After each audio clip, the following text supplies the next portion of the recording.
Hello.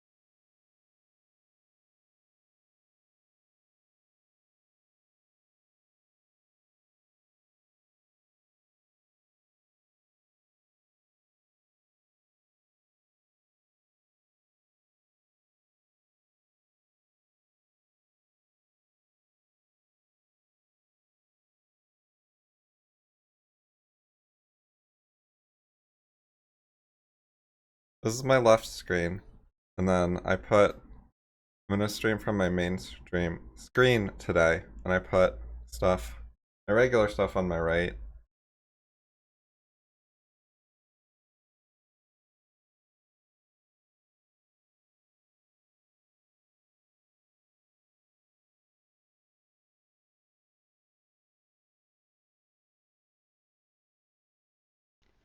I'm going to give an overview. It shows live now down here. I was curious how this works. And it shows it on my videos page.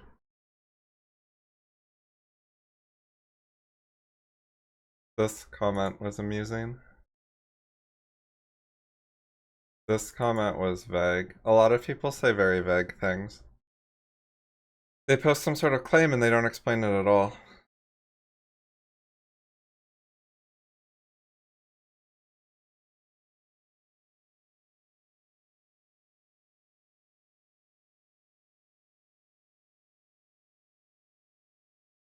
Okay, so I got this comment. I watched the video already. It's the humor video number 2. It's from the middle of that. Anyway.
I turned up the bitrate and I put it to the medium latency, so I don't know how much delay there's gonna be. Oh, I think my chat pop-out is broken. Let's try this again.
Right. Two has been telling himself that good stuff does not exist and trying to get used to it and deal with it, and I think that's why he drinks.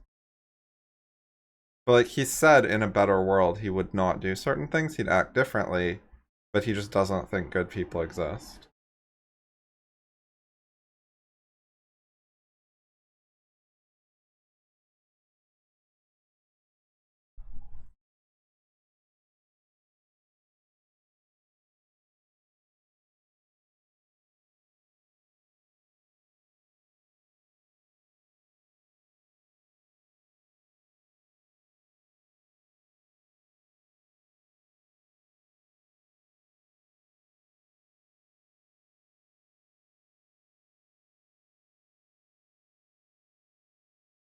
The other what's?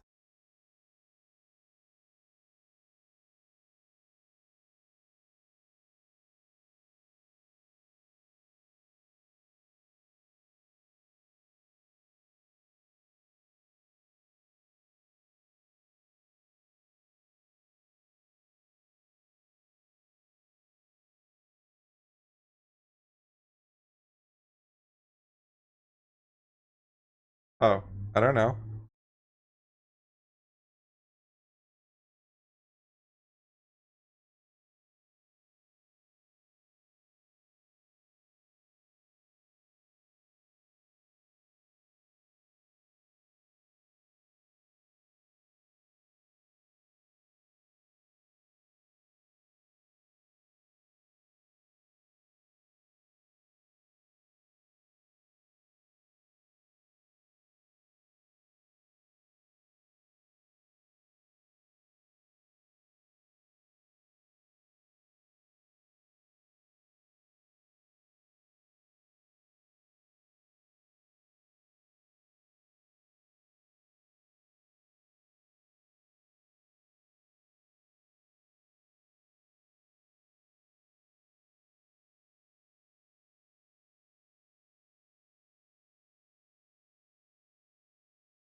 Isn't this making the same point twice? Like this looks like the same part.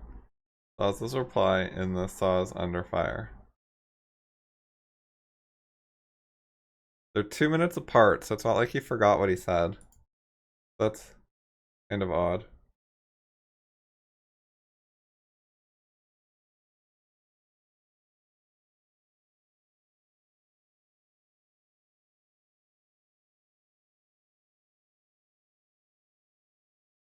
Okay, so I already read it, but I wanted to look at this one. Oh, message contains infinitive. Do not need search.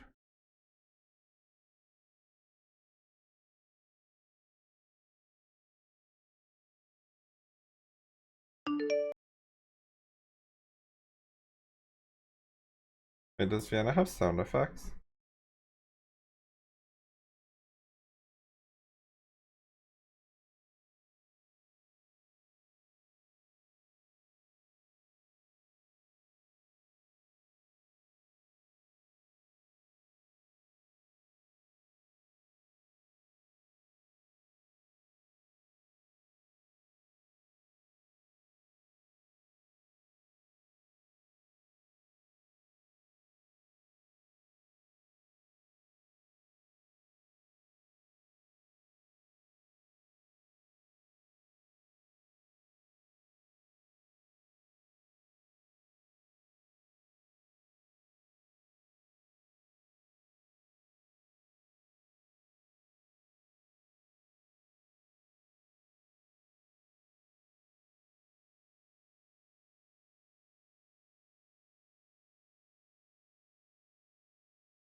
If it says how he should be left, then it modifies left.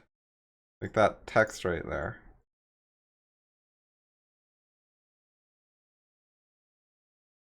I have given up on talking to two. Like, I mean, I already didn't expect it. I just thought I might be able to join his Discord and talk to other people who like to, and he might just ignore me. Because he never told me to go away or gave any explanation. So I already was not expecting to talk with two. In fact, I had a debate about that on his Discord with Benito and maybe some other people who said it'll be like fun to watch you talk with two in his live stream Q&As and ask him questions. That'll be interesting. And I said I don't feel comfortable doing that. Like, I don't think I should bug him. I don't think I'm welcome to ask him questions. And they said, oh, it'll be fine. But apparently he knows my name and banned me on site. So I was correct that I should not speak to him directly. I just thought he called the Discord like a discussion forum, which is a different kind of thing than talking to someone directly. So I thought I could try that, because those are often a lot more open than actually talking to someone who doesn't like you. But I watch some of his videos, it depends on the topic. And sometimes I skip parts, like only listen to some of the questions. He's not gonna apologize. It doesn't matter.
I guess I'll try tweeting this stream.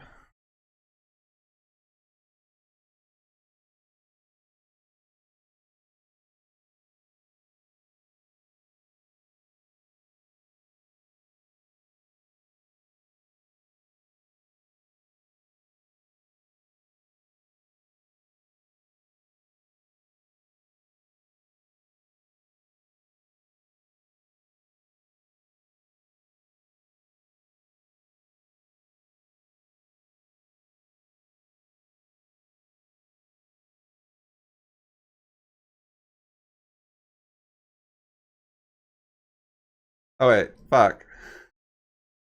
That is not the right link.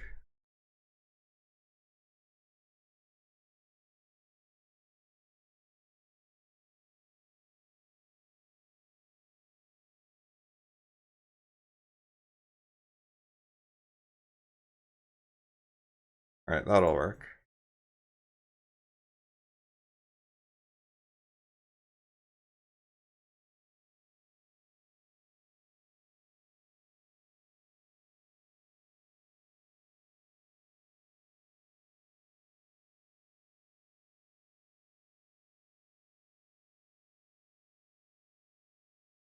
I'll telefy as well.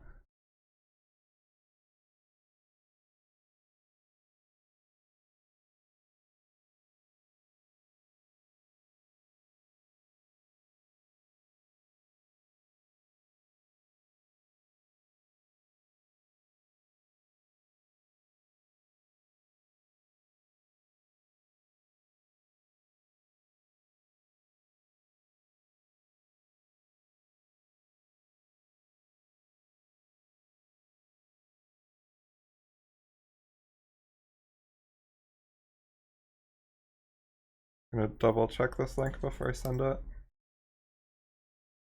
I can also check the delay. I'm gonna double check this link before I send it. Okay, so that was like 10-second delay maybe. I can also check the... Let's count. Right, 1, 2, 3, 4, 5, okay, 6, so that was like 10-second delay maybe. 8, let's count. 9, okay. 10. Yeah, that was around 10 seconds. I got to around 10 when it started doing my counting.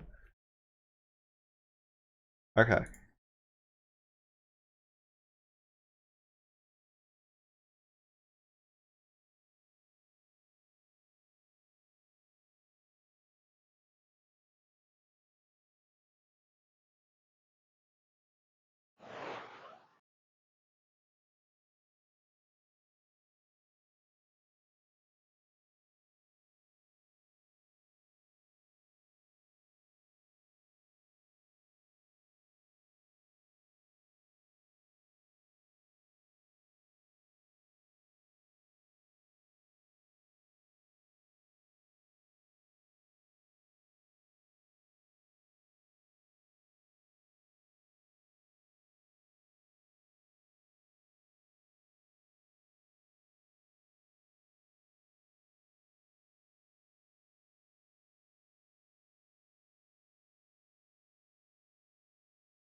Okay, I thought object complement was this thing, but they're also calling it this other thing. I think that it's really weird that they put these two examples next to each other, because I don't think these are the same thing.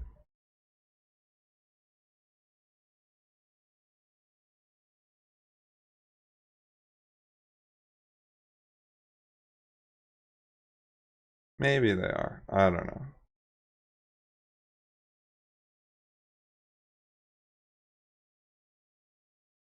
Like, one's an adjective and one's a noun, but that's...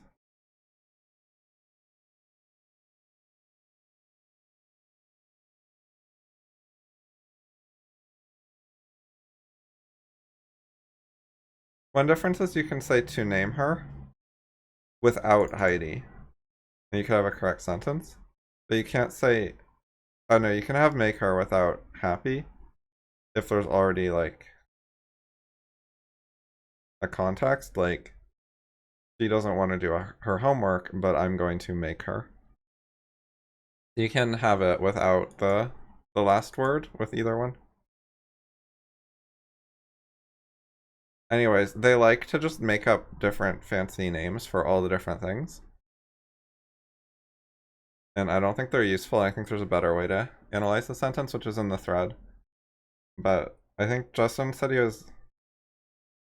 Yeah, gonna catch up on the thread and reply as I go along. I'm not gonna worry about it, besides saying this thing. I'm just gonna cut most of this stuff.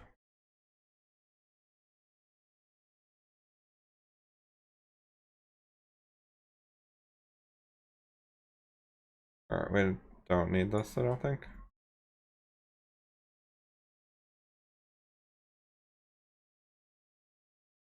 Okay.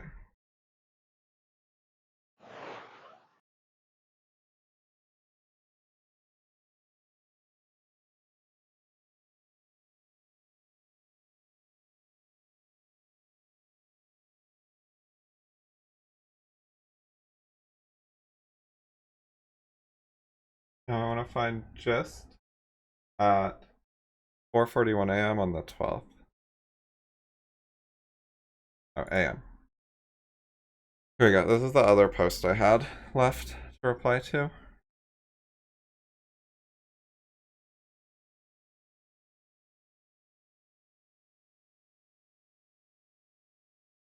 So he's confused about this stuff, and I was trying to figure out how to explain it. He gave some info about how he was thinking about it, so that was useful.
This is always super awkward when you want a colon and a question mark at the same time. Maybe question mark colon is better? I'm gonna try Googling that. Question mark and colon at the same time.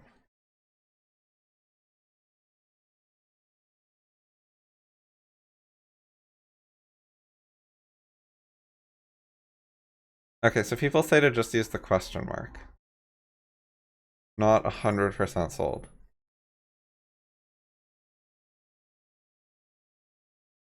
Okay, this person has the question mark before the colon. I agree with that. I think that's better than the other way around.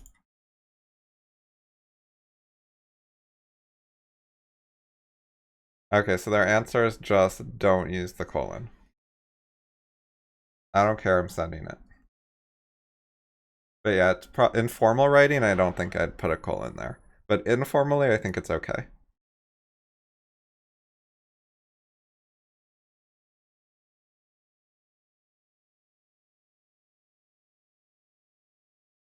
Okay.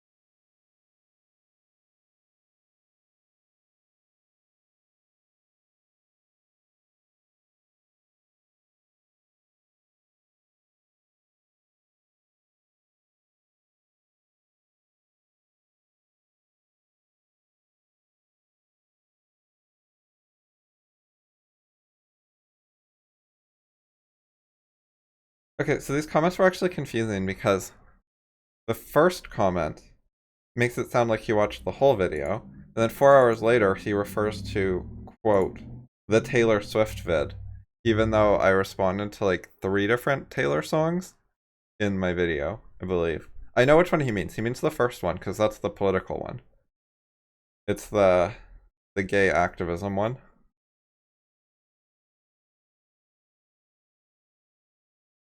But I found the comments weird because like it seems like he watched the video, and then it seems like 4 hours later he was only on the third song or something. But the tall Bachman was like later, I think. Anyways, he also said overly aggressive silence removal, so I wanted to, and he talked about talking over, so I'm gonna listen to some parts and see how they came out.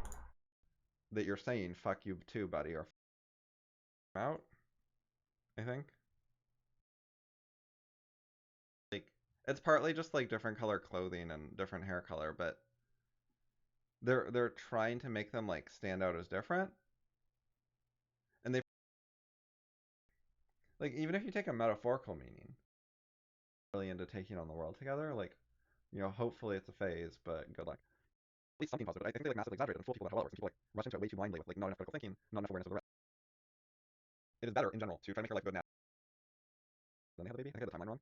Like yeah, it was just well, so far I literally haven't found the music playing. I just click everywhere, it's only me talking. People are lower status. Science and medicine bad. Just now get the butt. Let's get about her. So the girl is just lamenting that the other girl. Okay, I talked over that music a little bit, but it was fine in that particular instance. My general thought is I talk over the music when I'm saying more minor comments, and the music's not that important. But I don't know how consistently I do it that way. I was hoping that I'd be like loud enough, which I'm not actually sure of. Like, it only works if I'm louder than the music, basically. Because when I talk over it, I want me to be heard, not the music. Oh, I didn't get a copyright strike for this. I just got 8 copyright claims, so it'll run ads on it and pay like 8 people that aren't me. And so far my appeal has worked. So I actually have like ownership on the one I actually appealed. So I could probably appeal the other videos and say that they're fair use. The reason I appealed that one though is because they actually were blocking the video so people couldn't watch it. Whereas with the other cases like this one, all they're doing is playing ads and giving the ad money to other companies, which I care a lot less about than the video being blocked. Indirectly by telling a story. being tryhard is bad, which is it's a very nasty worldview. I have power, look how pretty I am, and then people actually think that's feminism. So a lot of like feminists today, or people who think they're she learns tiny little things, like she learns how to be, she learns like which of her bitchy behavior alienates her clash with her sense of life. People are like, what the fuck, that makes no sense. One taught her love, one taught her patience, and one taught her pain. Pain just like, because millions of people think that it's a fucking feminist song. So I just want to go to the actual song. We're like here. The beginning's boring now. She just like mentions people that. Okay, I said like right here, and you could barely hear me. That was kind of quiet compared to the song. This one wasn't super awful, but it was bad. And this one was super awful. This was pure social shit, as well as gay activism with no intellectual content. And they actually have like less private property. They share a house. They share a lot of women. That people are more. I wanted to find that. She at least wanted some space, and instead of giving her space, he was other jobs, stuff like that. Company works for both of them. It's not like situation where they didn't express themselves as much. Like do your best to figure out what you think. I think that I talk a lot, and that the song parts are short, so they're hard to find. I could check in a actual video editor with seeing the waveforms. You can actually see where they overlap, but I think I'm not going to worry about it for this video. I think this video is good enough, but like next time I do one, I'll check that stuff more.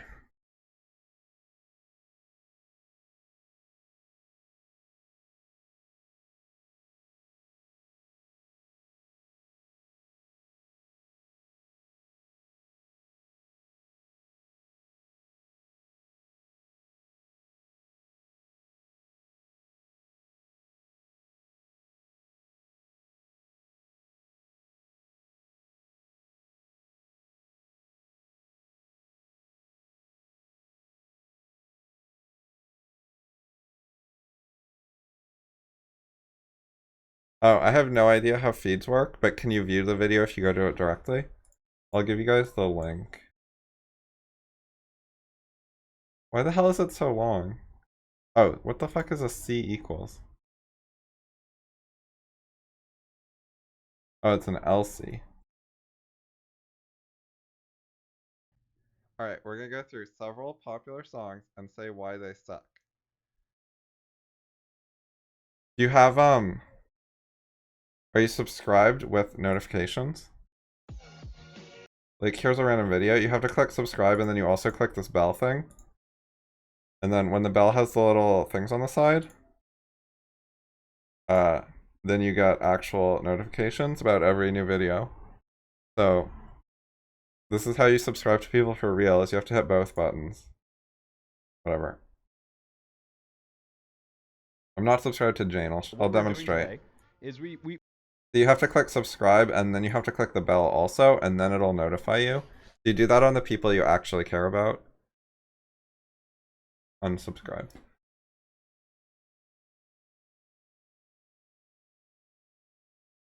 I never use the actual YouTube feed. I don't know how it works.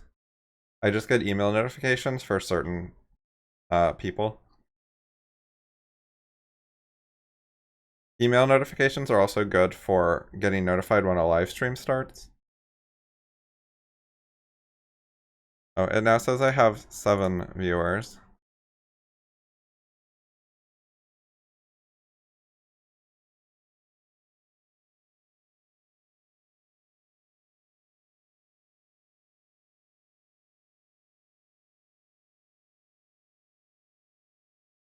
Okay, I think that covers the initial things I wanted to do. So now it's time to try to write something. So yesterday in the previous video, I wrote this stuff, except I added a paragraph later in the day. And now I was thinking I would just try to write a new version separately. See how it comes out, if it's better.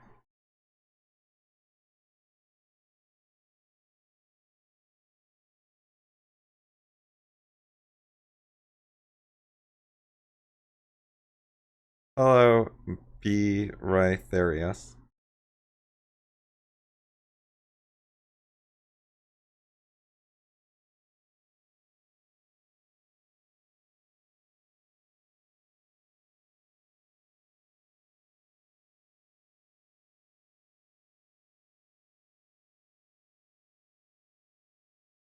Cody, when you say that, it's very hard to tell if the U that you're referring to is me, or if it's B. Rhytharius.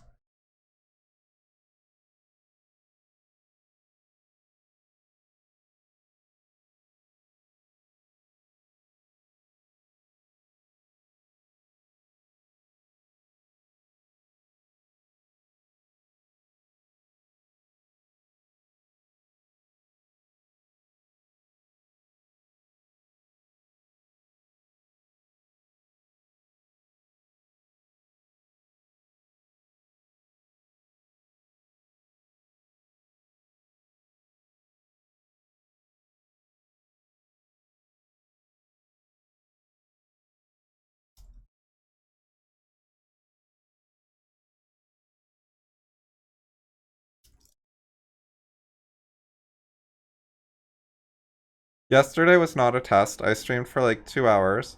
I wrote an essay, and I watched a couple of videos and talked to chat a bit, which is what I'm doing today as well, roughly.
These numbers don't add up. What the fuck? You can't have 59 and 42. That's 101%. And, like, these are fractions. What the fuck? This is wrong. I'm gonna look on Wikipedia and compare.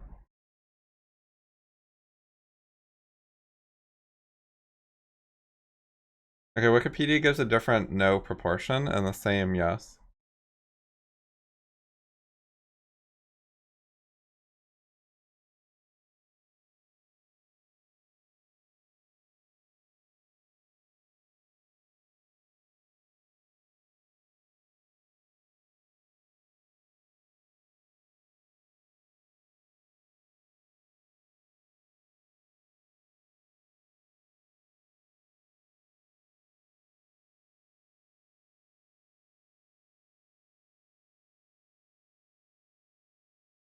Okay, so they have the same number of votes. They just did the math wrong on this page.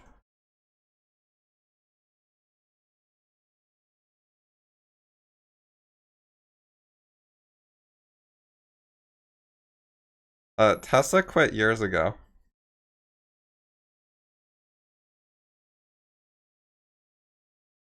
Right, Therius, how long have you been reading FI stuff? Or been an objectivist or whatever?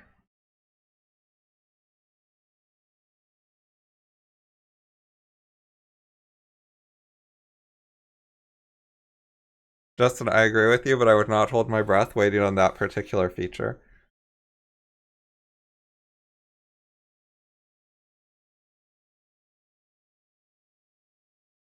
Foodie, it depends on what his streams are like.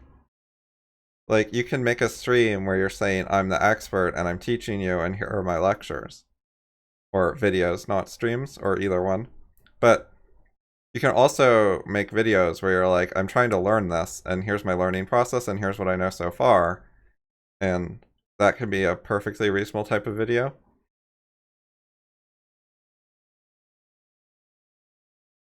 The multiverse is not important to epistemology, it's a separate topic. I mean, it's not like 100% unrelated, but it's 99% unrelated. You do not need to understand the multiverse to understand critical rationalism. So don't worry about that too much.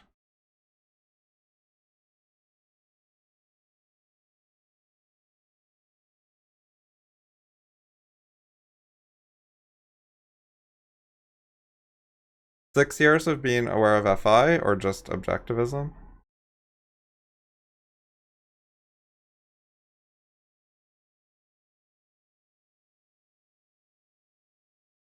Alright, anyways.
What video game were you a CEO in?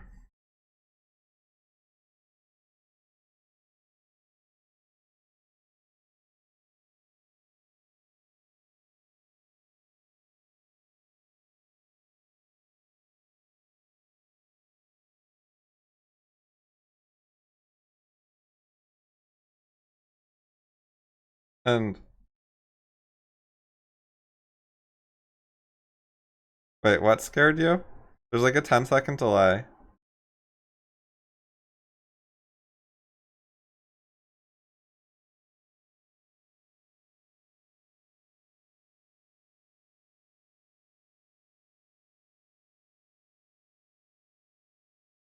Also, I don't know if you mean scared or scarred.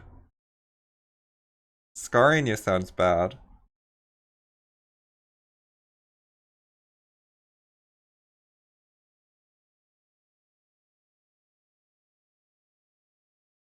Oh.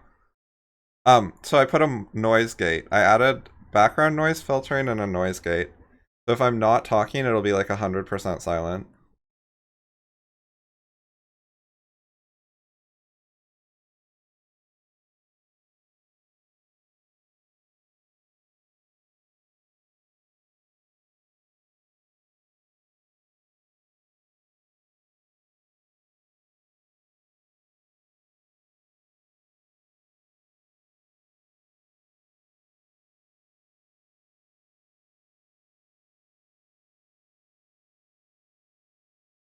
Anyway, what I was gonna say is it's good to have discussions about stuff as you're learning it.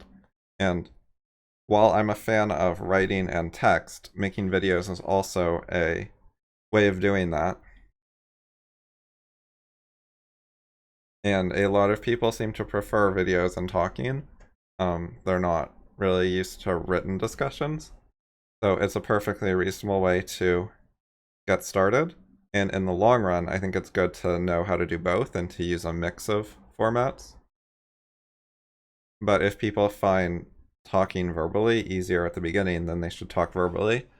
And they should share some of their talking. And YouTube's a good way to do that. And then they can get feedback and commentary and stuff like that. It's harder to respond to videos that don't have a transcript. It's harder to like quote things and give precise replies, so there are downsides, but it's worlds better than nothing, and it also does have some upsides.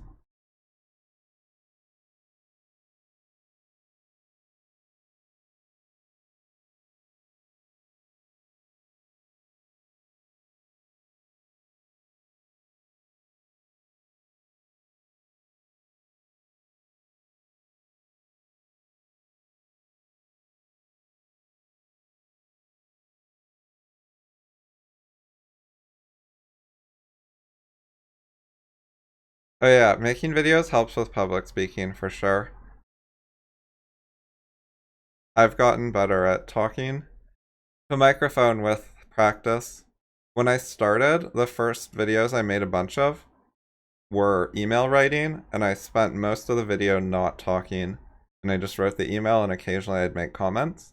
And then after I made like 25 of them or something, they're in my YouTube archives. Um, like I gradually talked more. And now some of my videos for emails, I just like talk the whole time and don't even write replies.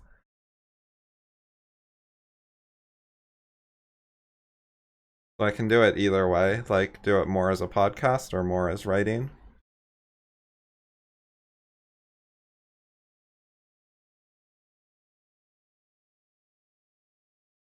But I started as a writer, like for the first, I don't know, 8 years as a philosopher. I did written discussions almost entirely and not much verbal discussion.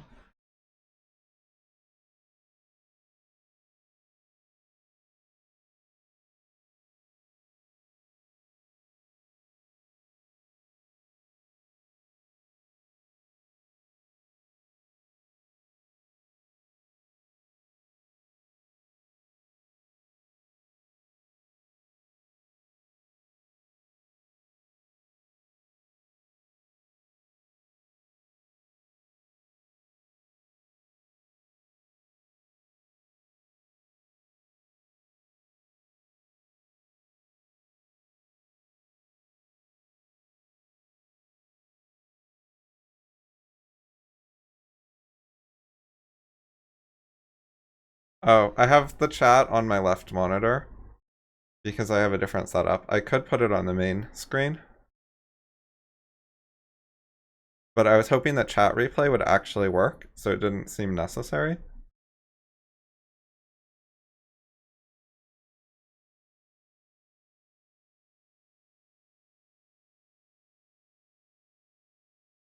And it takes up space, like where my browser is.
Oh, I remember that.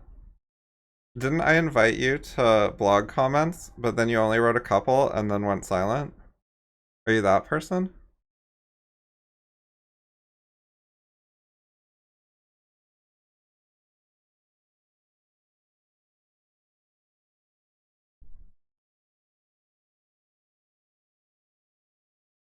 Are you this bee right here?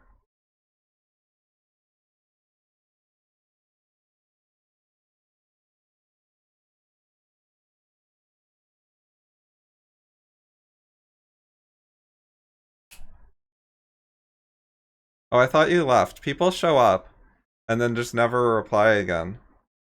Also, I emailed you like a few weeks later to ask why you stopped replying, I think. And then you didn't reply to that either. The majority of people who show up and seem really enthusiastic just like disappear and never come back and never explain why. It's reasonably common, unfortunately. But I'm glad that you're back and it was just something temporary.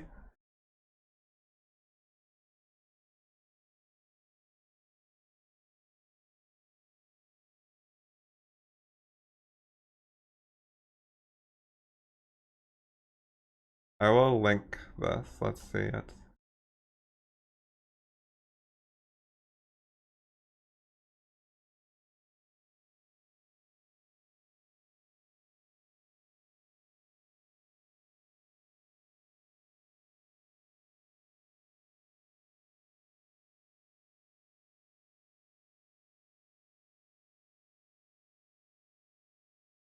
This is the medium latency. There's like 10 seconds of chat delay. Next time I'm gonna try the ultra low latency. That's probably what I should have done. But you can't change it midstream, so I'm just gonna leave it alone. Also, I turned up the bitrate, so hopefully the text is easier to read this time.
How did you find FI? Was it because of Charles 2 videos or something like that?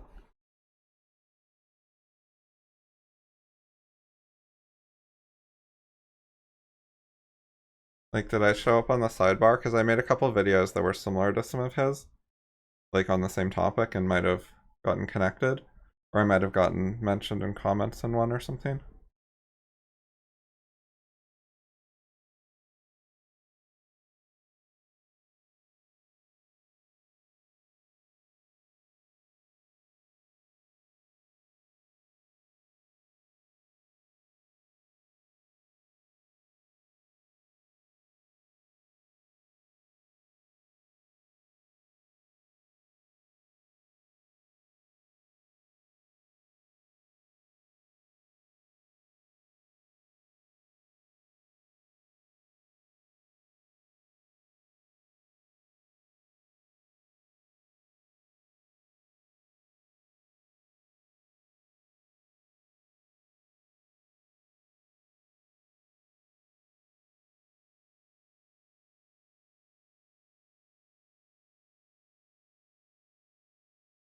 Oh, I see.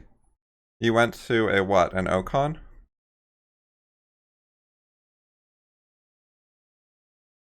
I haven't gone to conferences because I don't know what to say there that would be productive, and I think that they're about social networking and in-person interactions.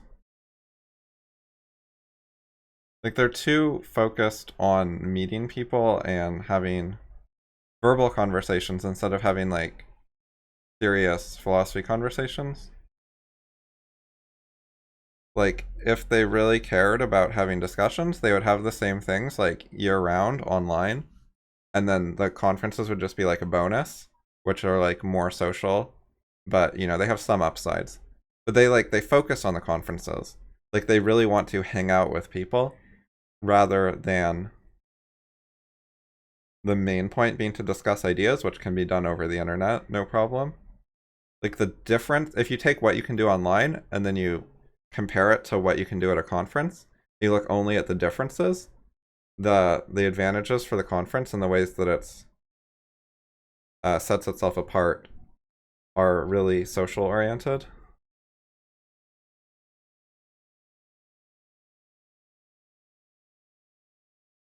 And I am not good at impressing people socially, and I don't particularly want to be. So I don't think I would be very effective at a conference.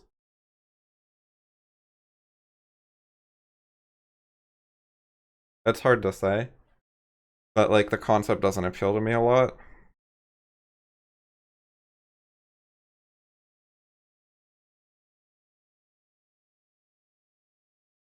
Like I think if I got a lot of attention, I could talk in a way that would be notable. But you have to like do certain social things to get attention in the first place. Like to actually be the person who's doing a lot of the talking with a group of people being around and listening, and like arranging that is tricky. There are a lot of people who are good at being socially pushy and like getting a lot of the speaking time for themselves and taking control of conversations in superficial ways and not letting it get to the point where you actually get to ask them a bunch of questions. Like, if they get enough control over conversation flow, you can't ask them enough questions and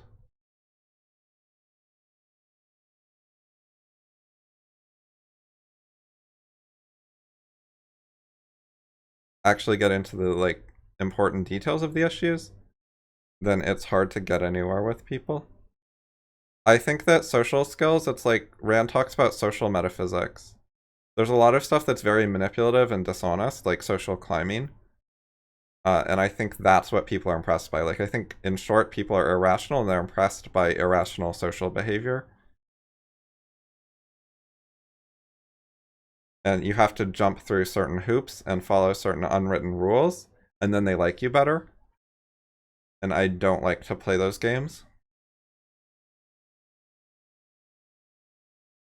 Right, but they wouldn't give me the stage if I went to a conference. So, like, if I had the stage and everyone was listening to me, then I could just talk about ideas, and hopefully the best couple people would be like, oh, that's really good. and maybe some other people as well. But if you don't have the stage, if you're just sort of like meeting people in the hallways, like for informal talking, then it's hard to get to do a significant amount of the talking while also having a significant audience that's paying attention. Like, it's reasonably easy to talk to like one or two people individually. Although even then, like starting conversations with people I find difficult because I just want to like start talking about ideas, but they want to say hi and like other social things, like who are you and why are you here, and those are not epistemology.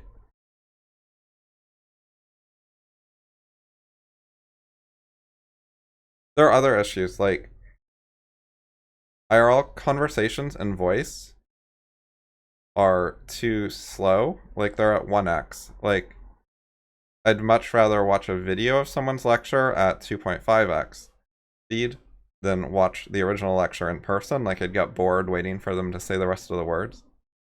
So I don't like attending lectures in person. Similarly, I do not go to movie theaters. I have not been to a movie theater for a long time because I don't like watching videos at a slow pace.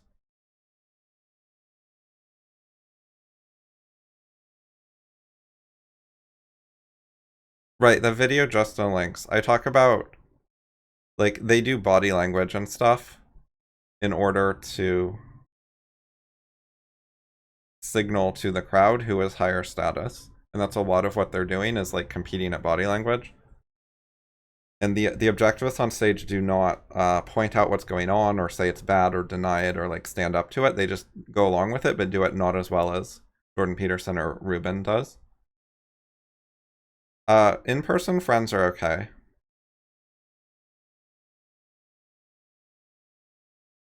So, first of all, you can have online friends. And that has a large portion of the benefits because, like, the main thing you do with people is communicate with them, and you can do that online. But second of all, sure, you can have friends, but I don't think that if I went to Ocon, I would be good at making friends, and I don't think that even if I found some people I liked, it's not very likely they would live at the same location as I do. Because it's like, Ocon is a bunch of people flying in from different places. So it's not like a local meetup.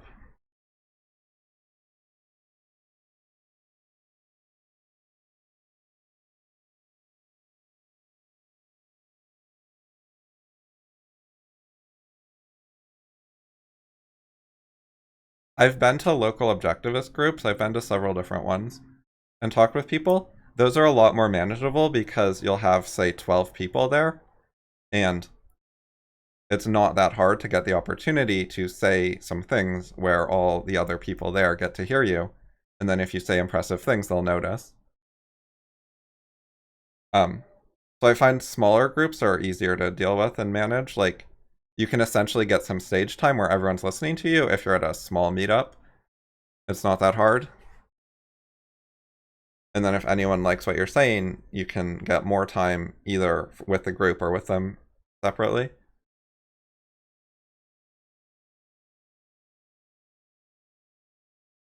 One of the things I liked about the meetups that I went to is they were not in the like lecturer slash audience format. So it wasn't like this guy has the stage, he's the authority that we're all supposed to look up to, and then everyone else is the plebs, the masses, the regular people. All of the meetup groups I went, it was basically like a peer group. So no one was like really leading or in charge very much. Like some people set the agenda, like we're gonna read this Ayn Rand article this week and go through it. But then like people would take turns reading it and everyone could comment. So no one was like the lecturer, which also makes it easier to share your ideas with people because there isn't like the guy above you who's gets to say what the truth is, who's assumed to know all the right answers about objectivism.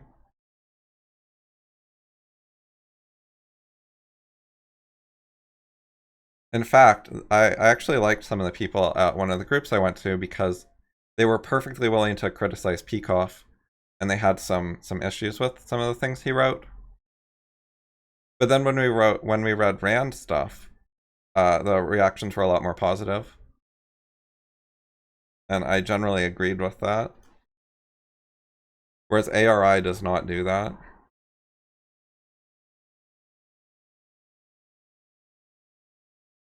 I think in-person friends are overrated and there's certain ways they're used badly. Like a lot of people use them for drinking and they use them for like hanging out and relaxing and chilling rather than for like productive activities. And I think those activities are overrated. Like, if you need to rest sometimes, and sometimes you want to rest in the company of others, that's okay, but I don't think it's like a major activity. When you say something like "what are," I can't tell what it means because there's like a 10-second delay.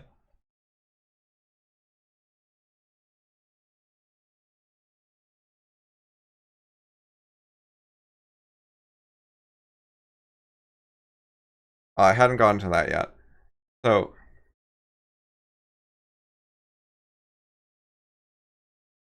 there are a variety of completely reasonable activities that you cannot do online with people, like playing frisbee. You can throw a frisbee back and forth, only with your in-person friend. And if you have a large enough group of people in person who are not necessarily good friends, but just like, associates in person who can organize a frisbee game, then you can play like a competitive 6-on-6 game or whatever, which is also a perfectly reasonable activity.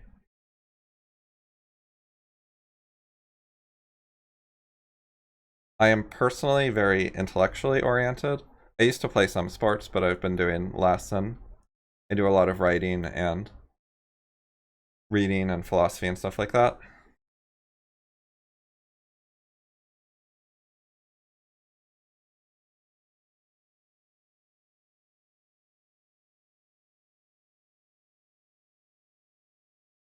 There's other things. There's practical stuff. Like you can do batch cooking. You can cook for 4 people, and if you have people you live with or hang out with regularly, friends or family, then they can eat some of the food and then later they can batch cook something.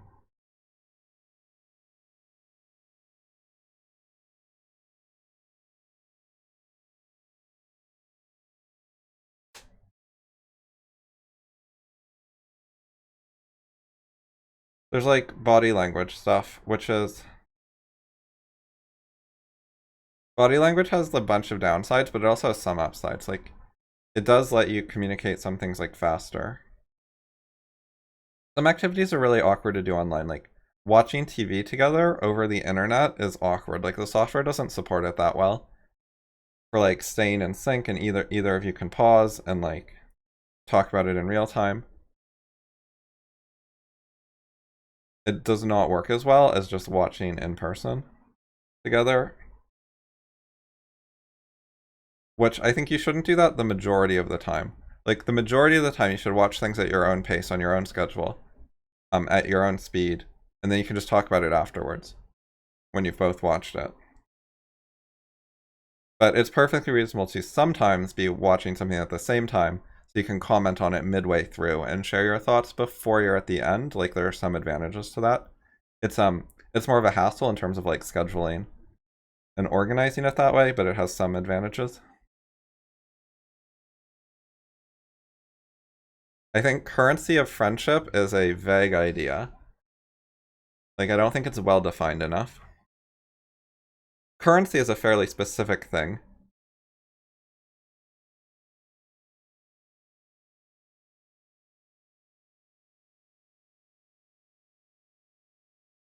And it's not obvious how to connect like currency in terms of actual money and theories of economics with friendship. Especially because a lot of what friends do is unpaid. Like they're not paying each other for services all the time. There's like money's generally not exchanging hands.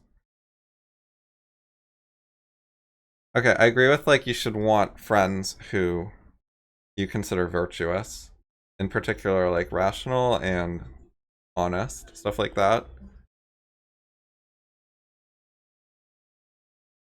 Some virtues are more important for friendship than others. Like, if a person is rational and honest, but they're not very productive, you could still be friends with them and have like good conversations with them. And then if when they're not with you, like they waste a lot of their time, that sucks. But it's not directly affecting you.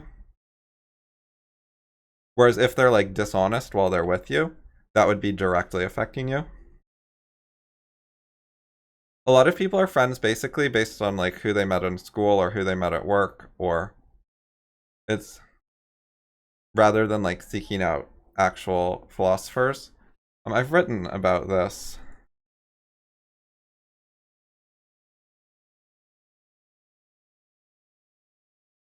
In this article called Philosophy First.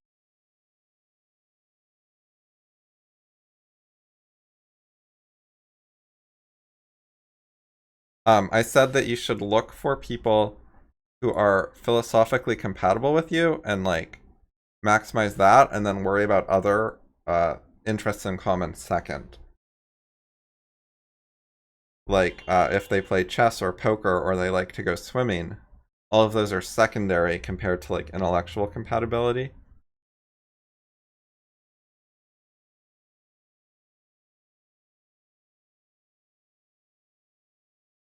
And like I talked about how it's very hard to teach someone philosophy who's like philosophically bad. But if they're philosophically good, then they can learn a particular activity to do with you, like chess or whatever.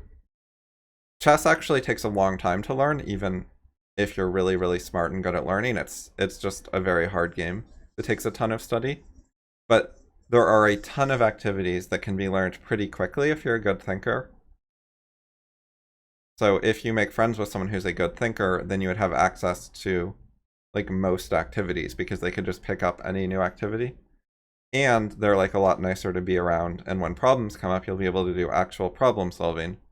Whereas if you just find someone who likes biking or picnics or whatever TV show you currently watch, who's not a philosopher, not a thinker, then whenever problems come up with that person, it's gonna be hard because then you have to go into philosophy mode to do problem solving, but they're not a philosopher, so it's not gonna work.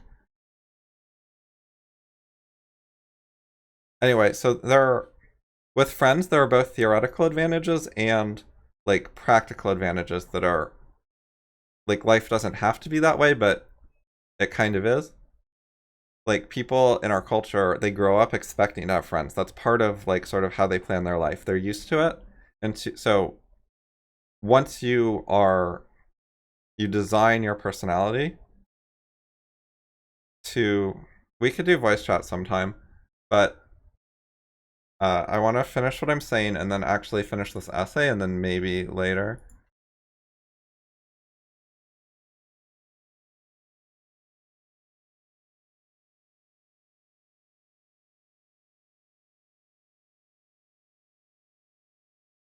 Um, you should, I don't know if you're on the Discord already under a different name, but if you go to fallibideas/discussion and then click on chat room on Discord and you get Discord, the Discord has a voice chat room, so that would probably be the easiest way to talk on voice at some point compared to like using Skype or something.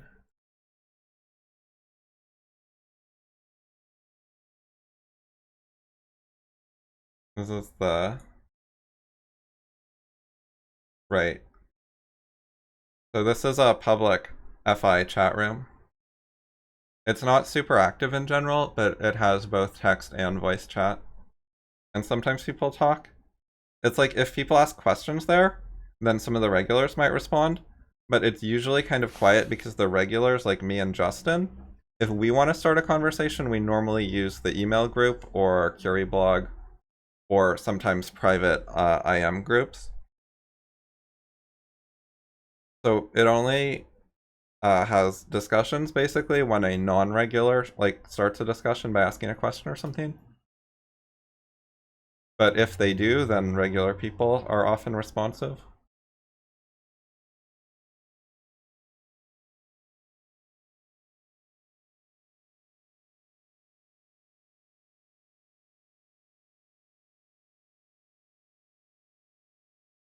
Okay, so what I was trying to say Oh, the link is on the Fallible Ideas website, on the discussion page at the bottom right here. Make it red. There you go.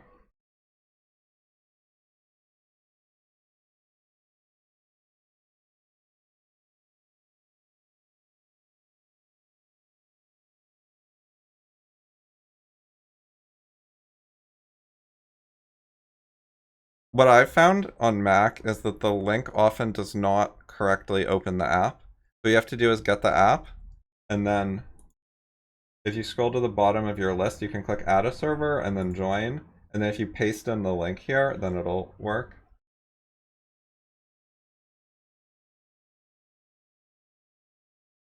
Oh, that was not on the screen, you can see. But at the bottom of your server list on Discord, there's a plus button. And then from the plus button, you can click join, and then you can paste in the link. So about friends, right? People grow up like expecting to have friends. Our culture encourages friendships. So they play a larger role in life than I think they necessarily have to, because our culture gives them a large role. So in order to change yourself would be like a big effort. And that's not necessarily like a good thing to do. Even if the way our culture deals with friends is not perfectly ideal. It could be like a bunch of work to change while only getting, say, a small benefit, because it's, while not perfectly ideal, it's like within reason. You know, it's not too bad. So I think there's like a lot of higher priority things if you're going to try to change yourself. So just being the kind of person who likes to have some friends seems like a reasonable thing to leave alone.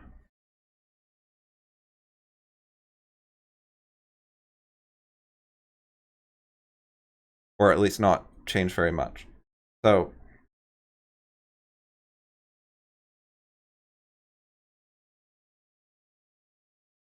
there's different type of friends.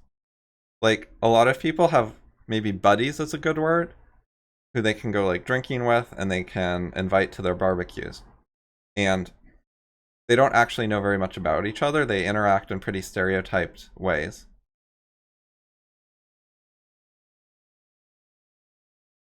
Like the buddies come over to watch the football game and eat nachos. Uh, that's a different kind of thing than having a friend who you can actually talk with about your life situation and, you know, get advice on your life problems and so on. Some people have buddies that they've had that buddy for like 20 years and they never actually got very close. And they don't actually know much about each other. This isn't too surprising in a world where people do that with their spouses as well. People can have like a wife for 20 years and they know what kinds of food the wife likes and doesn't like. They know some types of things about each other that are considered like personal details or something. But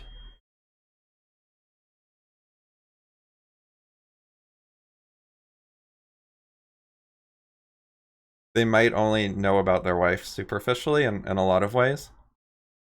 Like a lot of people just sort of interact in default ways instead of customized ways, so it's not personalized or individualized very well. It's like they expect from their wife or husband after 20 years of marriage a lot of things that are just the default thing that you would expect from any wife or husband.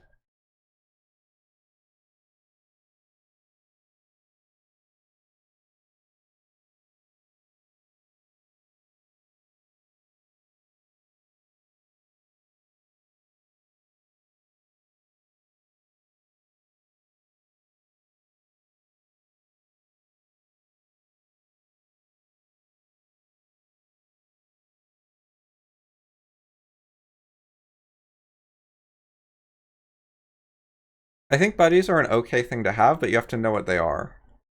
Um, like it can be convenient to have buddies for some activities.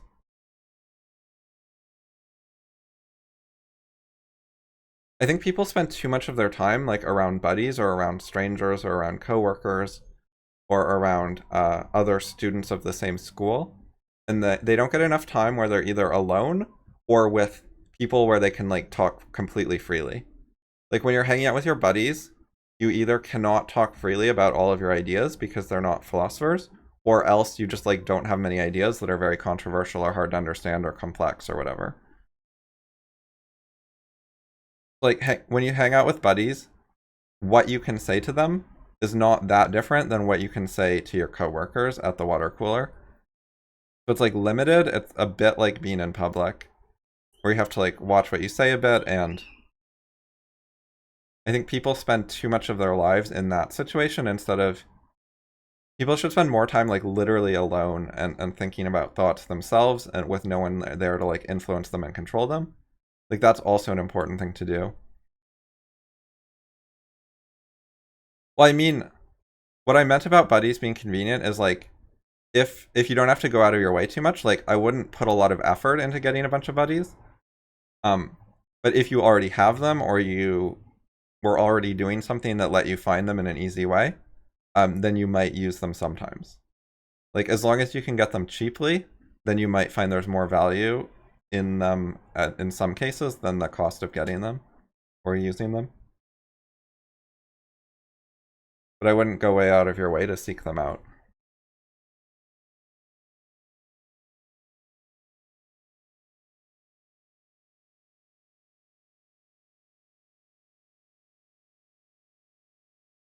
Part of the issue with most people is they're not good at actually communicating what they mean. Like they have trouble actually putting into words a lot of their thoughts. And so the normal way people communicate and how they interact with a lot of their IRL friends is there's a lot of body language and there's a lot of guessing.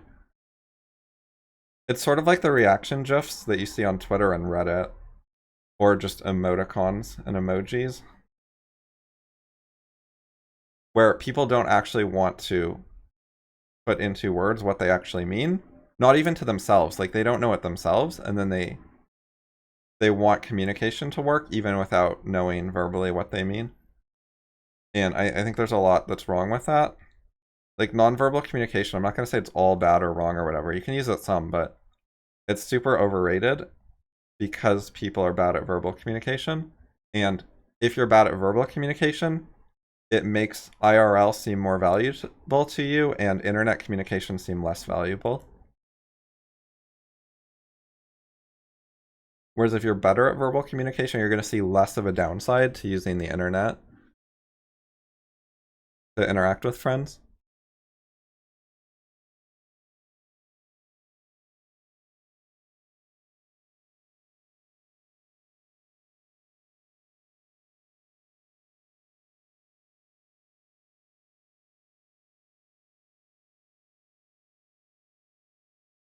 I guess there's different types of molding. It would sort of depend.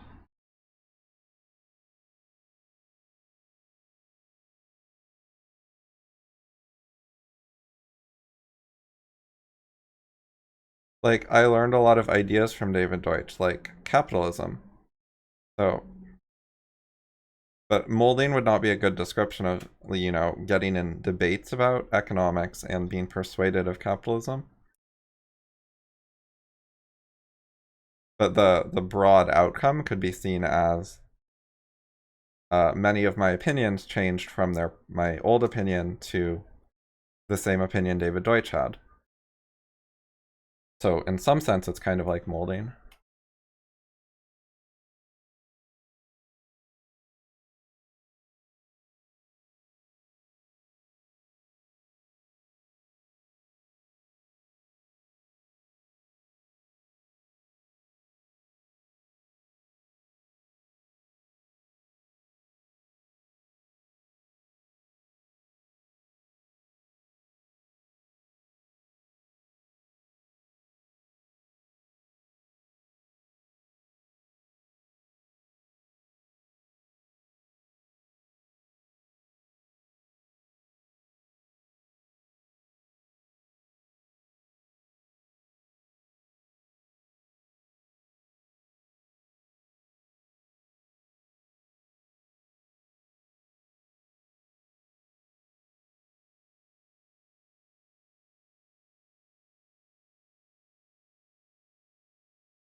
Oh, okay. Potential is an interesting topic. I have tried to help a lot of beginners because basically beginners are the only thing that are available.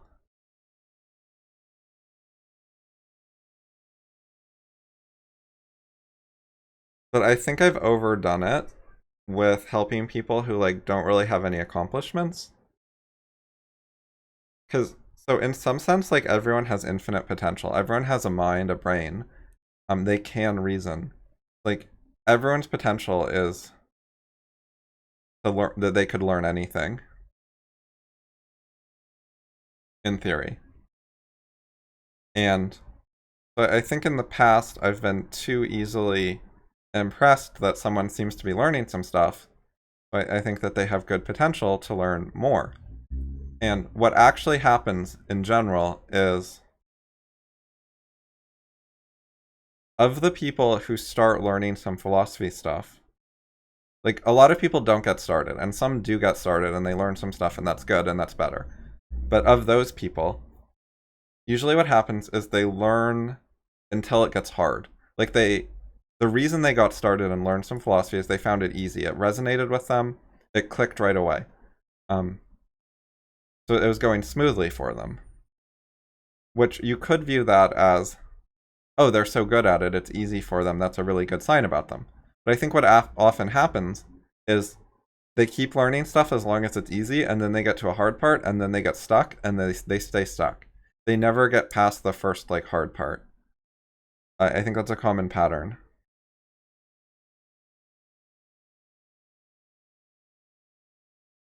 So if you're going to try to help someone a lot, it would be good if like they'd gotten stuck and then unstuck. Like they'd solved a major problem rather than just doing the beginning part where they learn whatever they find easy to learn.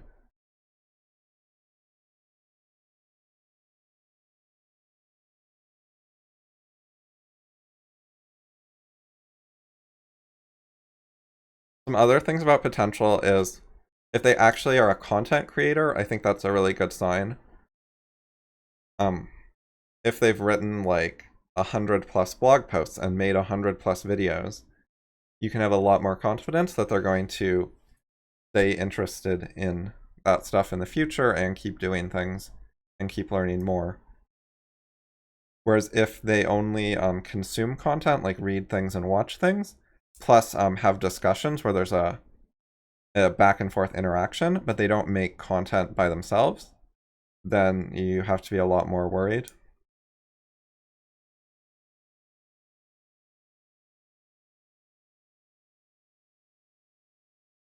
Some people have major accomplishments, like they've written a book or made a bunch of good videos or written something important or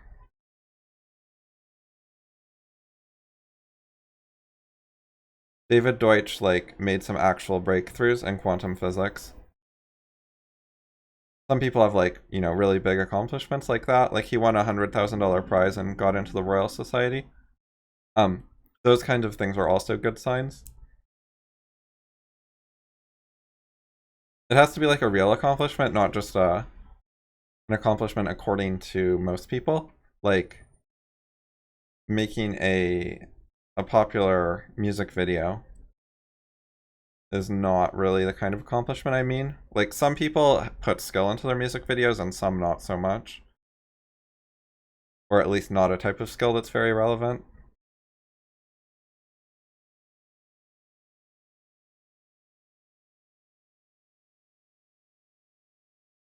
One of the ways I look at the world and the issue of finding people who are already good versus people who have to like learn a bunch before they could catch up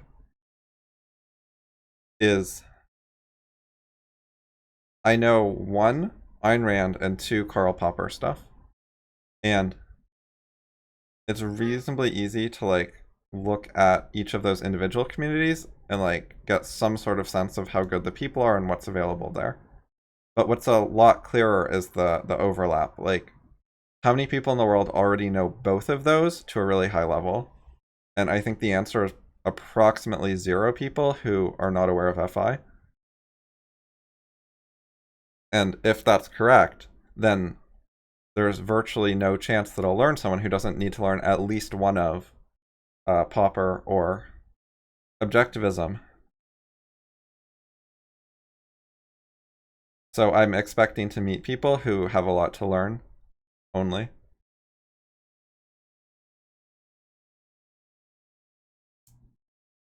Even looking at only the Objectivist community, I don't have high hopes for really great people being in that community, and I haven't found them.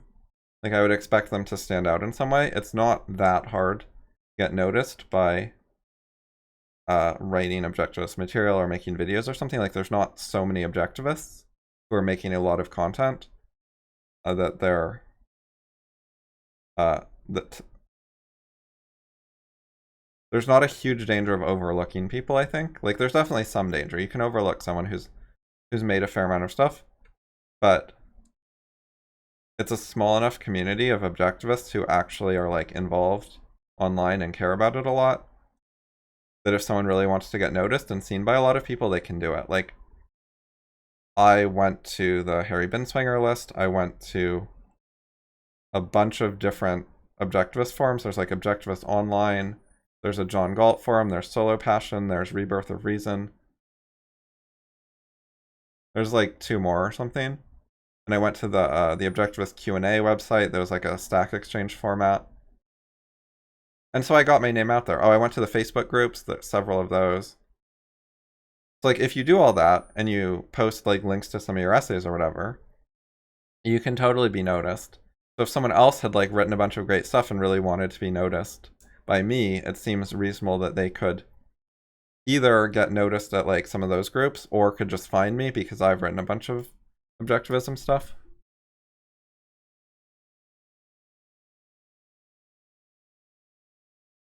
Like, I don't think that there's someone who's like me and has made like tons of content and been really into objectivism for so long and would be unable to either find me or get noticed by me. So that seems kind of unlikely to me. And then for someone who knows objectivism and Popper, I think it's just pretty out of the question. The Popper community is smaller than the objectivist community, and I would say worse. Like, it's harder. There's a lot of objectivists who are pretty good. That's actually reasonably common to just meet an objectivist and you talk to them and you're like, hey, this guy was like a lot smarter than most people I meet. He knows some stuff. He's pretty reasonable. There's a lot of like decent objectivists, which is a really good sign about Ayn Rand, I think. I would not give the credit to like ARI for that. Whereas with critical rationalism, a lot of the like random people you talk to are just like not very good, like not impressive people. So it's hard to find critical rationalists who actually have a decent, solid understanding of the material and know what they're talking about. Whereas with objectivists, you can find people who know the basics pretty well. So to find someone who actually knew objectivism and critical rationalism and they actually were good at the critical rationalism part would be really surprising, because people who actually know critical rationalism properly like really stand out in a smaller community.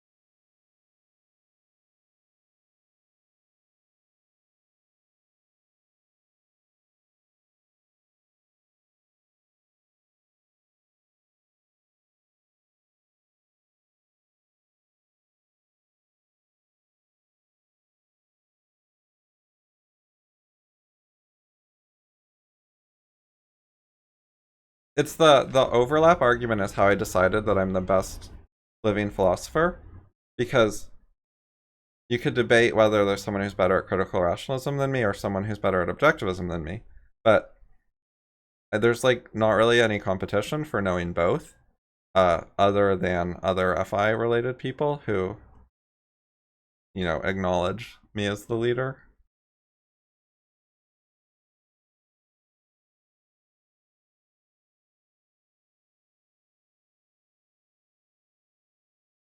That idea is related to something Patio11 said. He's a programmer who tweets stuff related to business a fair amount.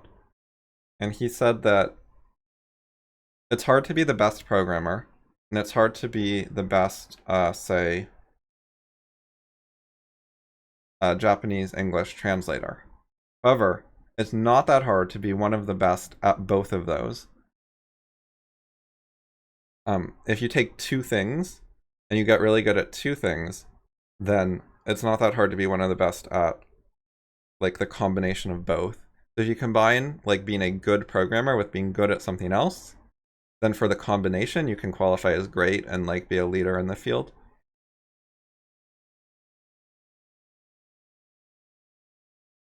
Because like there's plenty of people who are great at Japanese but don't program, and plenty of people who are great at programming but don't know Japanese. So there's a lot fewer who have both. There's less competition there. But from a business perspective, you can make good money if you find an area with less competition because it involves two different skills that don't normally go together. Japanese example is because he lives in Japan, but he's a Westerner.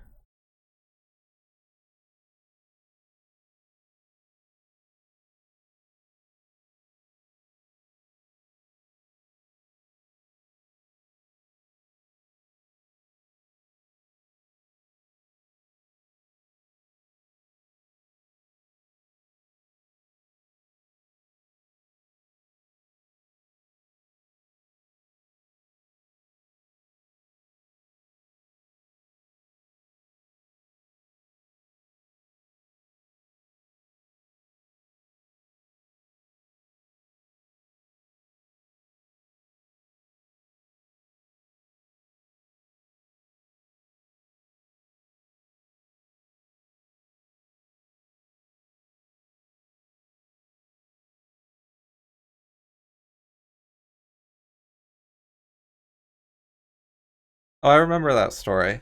The actress visited some of the people who had written her fan mail, and they didn't want to help her. I remember that was like the rough idea.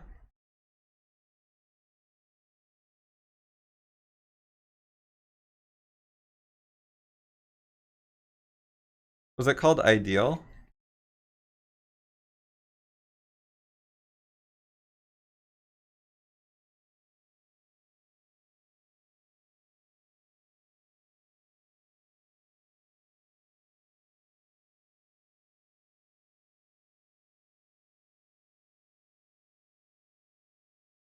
Yeah, this is the one.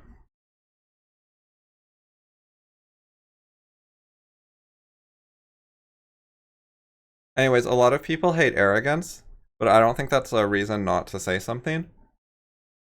I think that it would have helped me if I knew earlier what my status was because I kept like looking for and expecting people to be better than they were. Like I was seeking out something that doesn't exist, I think. So I thought it was important when I figured out like a more accurate view of how good the world is and how many good people exist and how good they are and stuff like that. The way Patio11 says it is uh, something like there is no hidden reserve of smart people.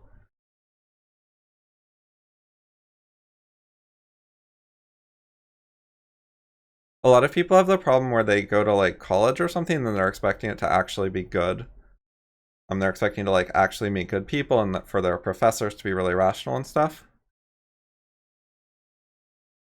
And then they get really disappointed. I didn't have that exact problem. I was extremely disillusioned about school and was expecting very little from university. But I thought that there were smart people, somewhere. Like maybe in academia, but not like lecturing undergraduates or something. I don't know. Or working for companies like Bell Labs. Because I didn't know how much the government had taken over science and how much of science was run by people who also have to do university lectures and stuff.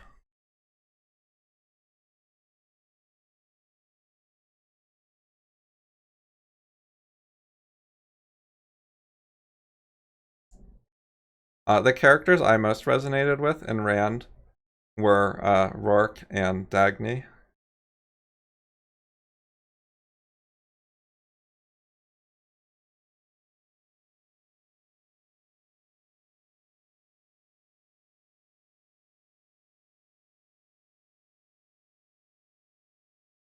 Anyways, so I think it might be Rourke who says something like, I don't make comparisons. Like, he doesn't care if he's the best architect. He's not trying to compete with other people. He's just doing his own thing.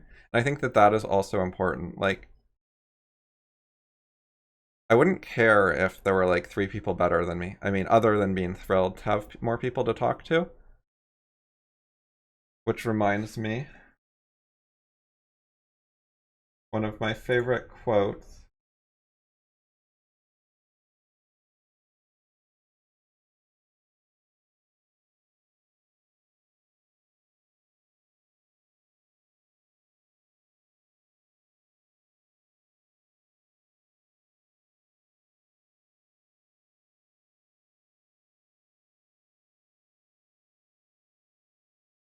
Oh yeah, try harding is good. Like, you should try hard at stuff. People hate effort. That's actually related to the social stuff, because one of the main rules of social status is whoever appears to put in less effort is higher social status. The default assumption is if you're rich, powerful, influential, if people come to you and do your bidding, then you will use that to avoid work, to avoid effort. They basically think effort is bad, and if you make it, if you're successful, then you can avoid effort. There are special exceptions where they allow someone to put in effort, like an Olympic athlete does not lose social status for putting a bunch of effort into practicing. But in general, they think effort is something to be avoided. Also, social status mostly works by how much effort it looks like you put into something, but you can put in a lot of effort behind the scenes. You just sort of hide it and don't admit you did it.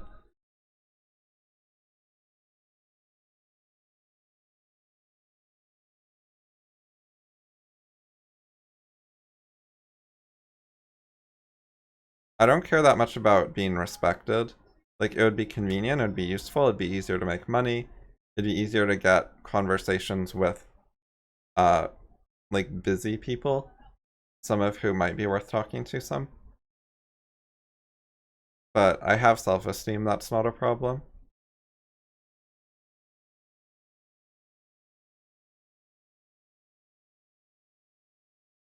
Yeah, there's a lot of pressure. Like, people get really mad at me for saying that I think I'm the best living philosopher.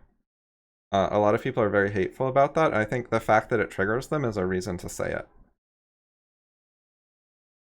Like, similar to how Ayn Rand uses the term selfishness.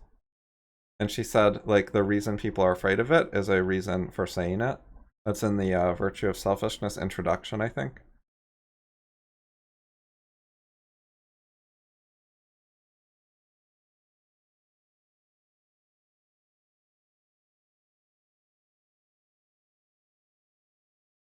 Anyway, that idea came out of trying to understand the actual world situation. Because, like, in the Fountainhead, there's that thing about 1 in 10. I'm gonna move. Okay. That's not it.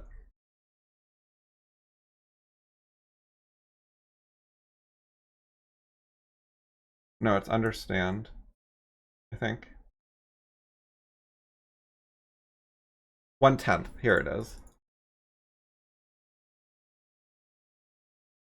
So, in the Fountainhead, see, I find that Rand's books, people call Rand's fiction unrealistic. And I find it unrealistic because of how many good people there are in Atlas Shrugged. Like, I think there's too many good people who are like the productive industrialists of Colorado. There's too many people to go to Galt's Gulch. Um, there's just like too many good, notable people in the world, and it's the same thing with the Fountainhead. Like, there's Austin Heller and various other people in the book, like, and Stephen Mallory. Like, I don't find the real world has that many good people, at least when it comes to like philosophy and the intellect. And the good people in these books are always like decent philosophers. Whereas, like, there are people who are specialists in the real world who are good at something, but like in general, they're bad general purpose thinkers, like anti-capitalist or bad epistemology or something else.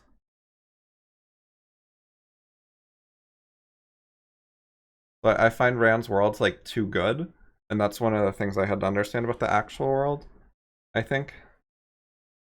And Rand had a similar problem. See, Rand got like super famous. She sold millions of books, and she still couldn't find good people. Like her heir Peikoff was not very good, and she didn't find a better one. Peikoff was okay. Like his old stuff was good.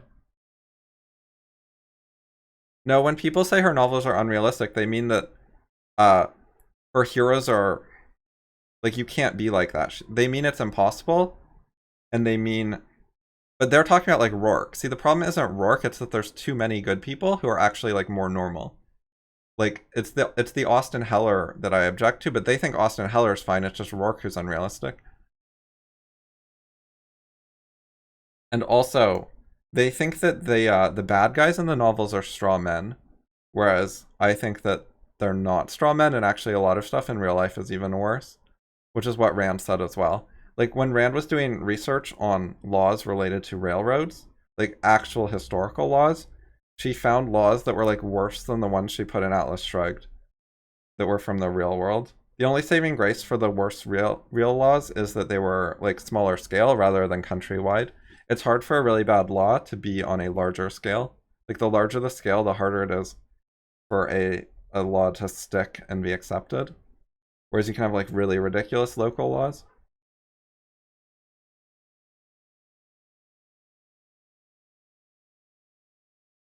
Anyway, so there's this quote. Oh yeah, about Rand personally, right. So the best person Rand found, as far as I know, is George Reisman, who, if you don't know him, his website is capitalism.net, and he wrote Capitalism, a Treatise on Economics. And he studied under Mises more than Rand, and he's an economist more than a philosopher, but he studied with Rand some. And he was on the board of directors of ARI, and Peikoff kicked him out. And I think he is better than Peikoff. As far as Peikoff, I like some of his old material. Like some of his lectures from when Rand was still alive are actually quite good. And even shortly after her death are quite good. And then he got gradually worse over time after Rand was not there to correct him anymore. Like I think what happened is when Rand was alive, he would make mistakes and she would correct him and like, guide him back to the right ideas over and over. And then once her influence went away and she couldn't tell him, that's a mistake, don't think that, then he just drifted further and further away from her ideas.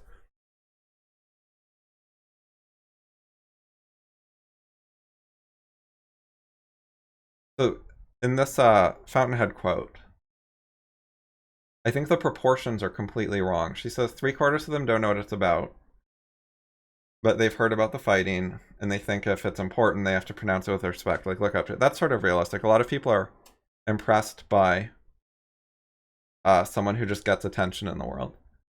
Of the fighting corridor, 4/10 hate you, 3/10 feel they must express an opinion in any controversy, 2/10 play it safe and herald any discovery, and 1/10 are those who understand. So I think a tenth who understand, that's a tenth out of a quarter, so it's 2.5% of the population. And I think that's extraordinarily unrealistic. I think that the actual percentage of the population who understands Rourke is much less than 1 in 1,000, whereas she has it at 1 in 40. Because like imagine if it was 1 in 1,000, then in the U.S. there are something like 350 million people. So you divide by 1,000, and you got like 350,000 like great people who understand. That seems like completely out of scale to me.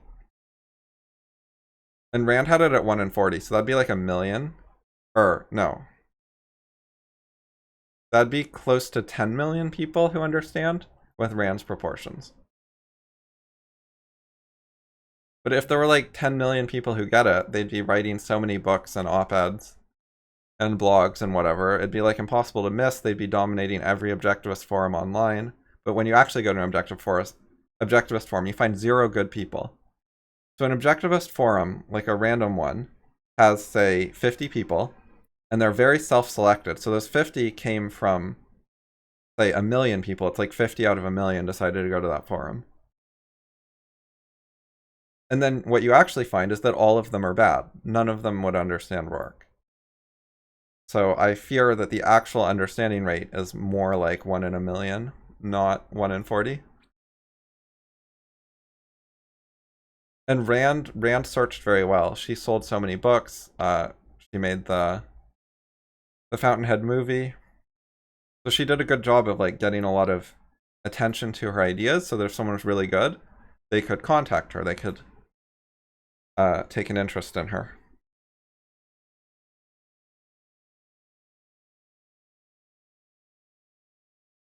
Like I myself have had hundreds of thousands of like online views or whatever, I think, over the years. And that has not found very many people. A lot of the people I talk with came because of taking children seriously or David Deutsch's books or stuff like that, rather than me finding them like myself.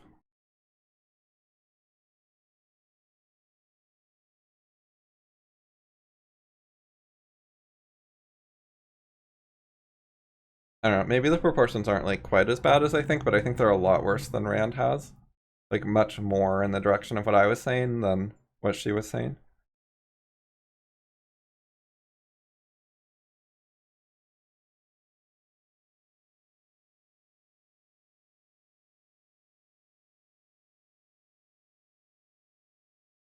Uh so Zhao asks this highlighted question.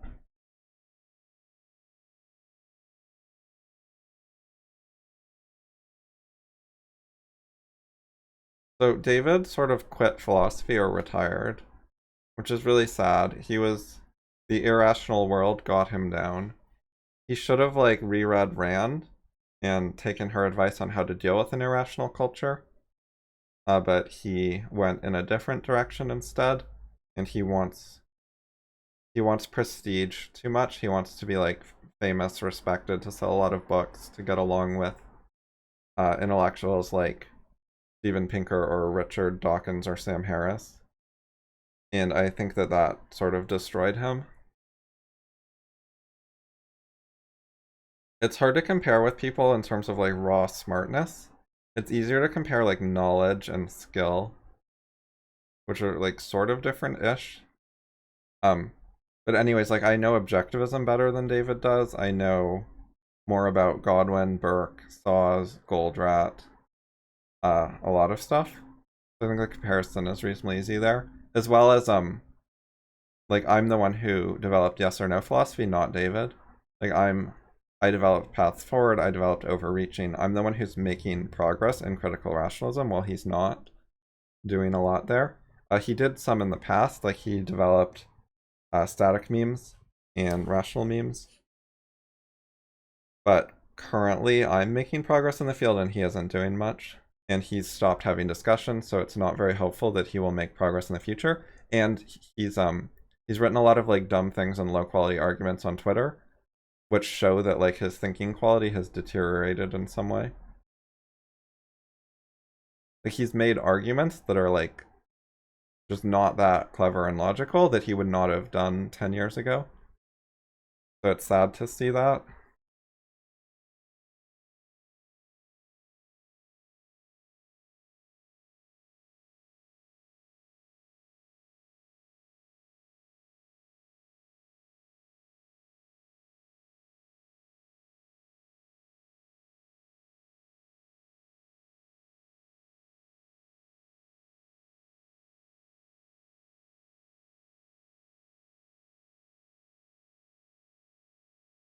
How did what come about? And I am not hopeless. Like, I'm not very hopeful of certain specific things, like finding a person who already knows a lot about objectivism and critical rationalism. You know, I don't hope for that or expect it. But I'm reasonably hopeful that, for example, I will write new articles that I like. I think I can do that. I think I can accomplish things. And I'm reasonably hopeful that my income from philosophy will go up rather than down. Like, that seems not guaranteed, but plausible. So that would be convenient and nice and stuff. I'm reasonably hopeful that some new people at some point will find some of the stuff I wrote and learn enough to tell me some criticisms I didn't think of and help me improve something. That seems like that could happen.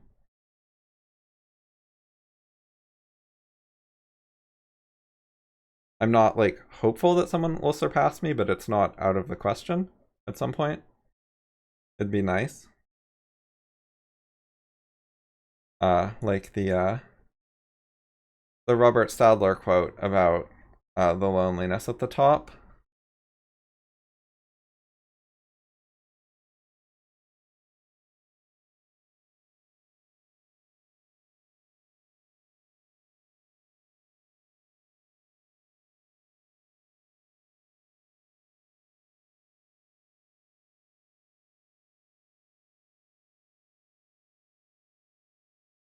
Anyway, I spend a lot of time alone and I'm not too reliant on what other people do.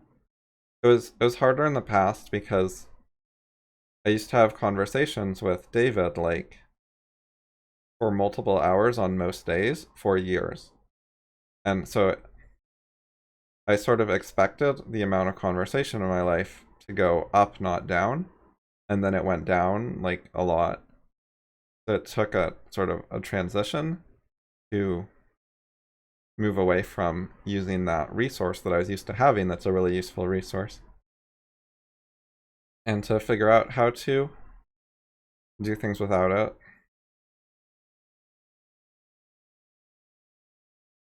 Like I can do plenty of stuff without it, but like for an overall life, I was used to having like actual high quality critical feedback quickly in general, and that's a lot harder to get now. What put David on a bad path was multiple decades of society treating him badly, not respecting his accomplishments, not listening to his wisdom, stuff like that.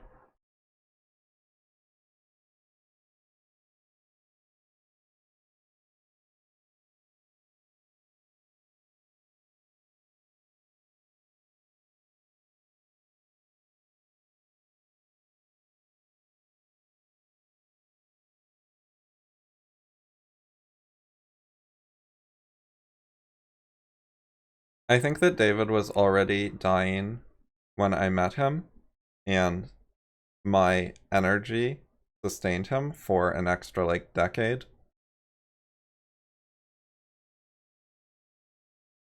I don't know if he even would have managed to write BOI without me inspiring him, talking about ideas like being a positive energy.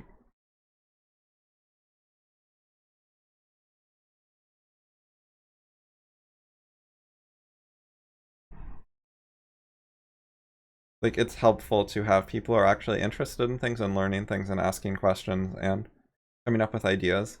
It makes it easier to think about and write about a topic if you have that kind of stuff, so you don't have to put in all the initiative yourself.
David did not give clear statements about what his problems were, or what went wrong, or why he quit, or any of that stuff. I did talk with him about it, but I think he didn't know himself what all the answers were, and also, to some extent, didn't want to say. I do know a variety of things that I do not want to say publicly because I don't have permission as well.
I have not watched Brett Hall's videos.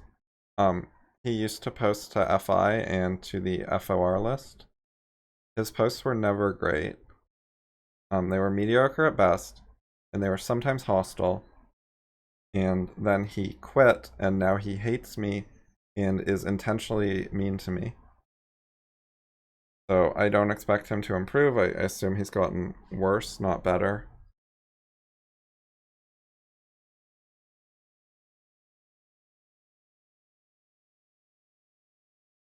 The thing that he quit FI over was that he wanted his teaching to be respected because he's actually a teacher of like minor students, like under 18, I think. Or maybe they're young adults, like 19, 20. But I think it was more like high school students. And, anyways, as descendants of the Taking Children Seriously list, we're not going to legitimize that or say it's okay. We're going to say he's hurting children. And he did not want that to be our opinion. Like, he wanted us to actually say what he was doing was good or okay. He wanted sanction, and we would not give him that sanction, and that was the problem issue.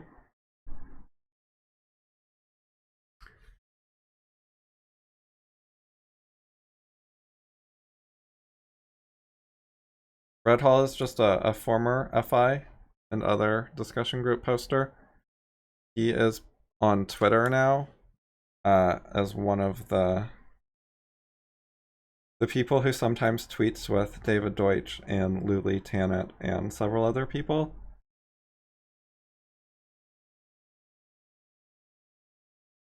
And none of them actually use forums because they don't have anything to say, so they just tweet.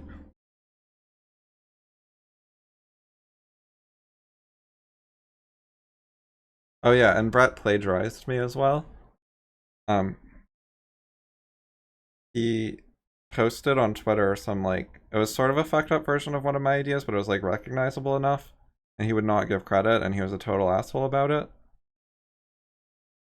So that was bad.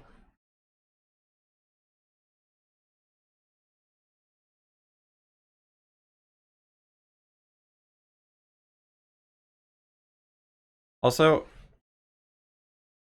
I often don't like to watch videos where it's not a public figure that anyone cares about, and also the person is not open to criticism. When you put those two things together, I usually don't watch videos or read books or whatever.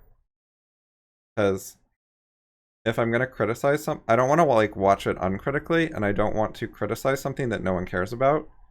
Um, so if it's not a public figure that's like important in some way that a bunch of people care about, and also the person themselves doesn't care, then it feels a bit pointless to me, so I often just ignore stuff. If they have like fans who care and will defend it and would respond to criticism, that also works. But if there's no one on their side to discuss it, and also they're not like influential in the world, then I tend to ignore stuff. Unless I actually like particularly care about the ideas and what they said.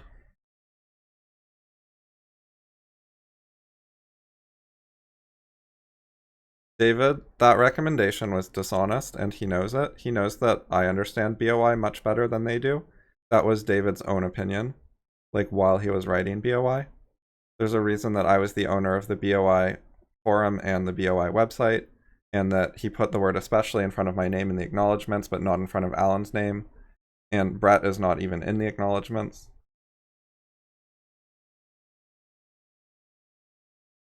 I did far more editing for BOI than I think everyone else combined.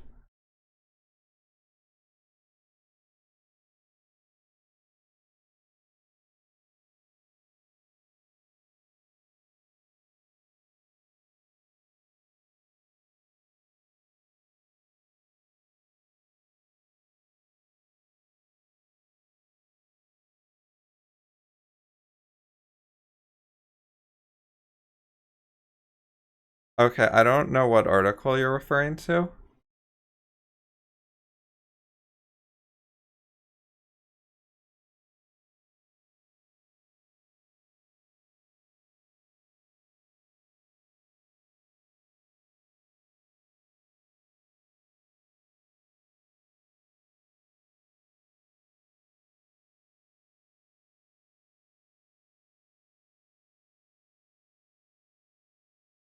If you tell me the article name, Kyle, I will search for it and then remember what you meant.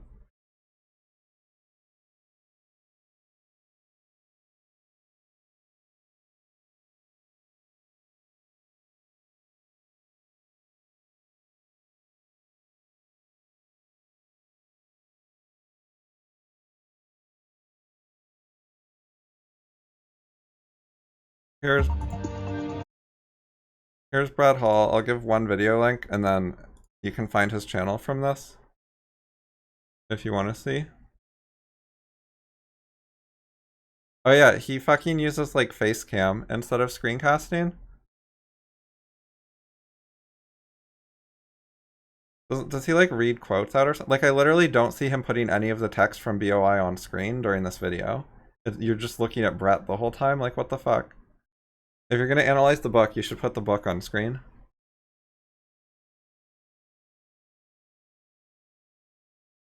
I'm gonna check some of his other videos.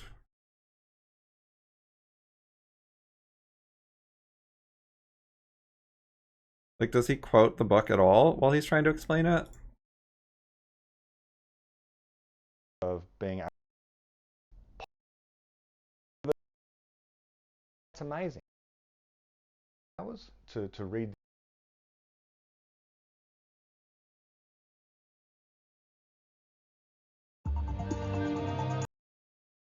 Which are respected solution we have about the future, about predicting the future, and this is a genuine kind of prediction.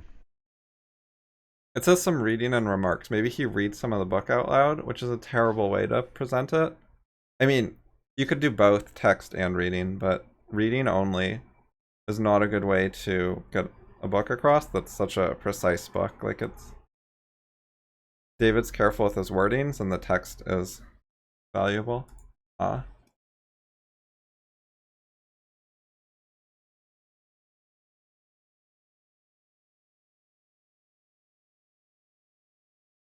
okay. So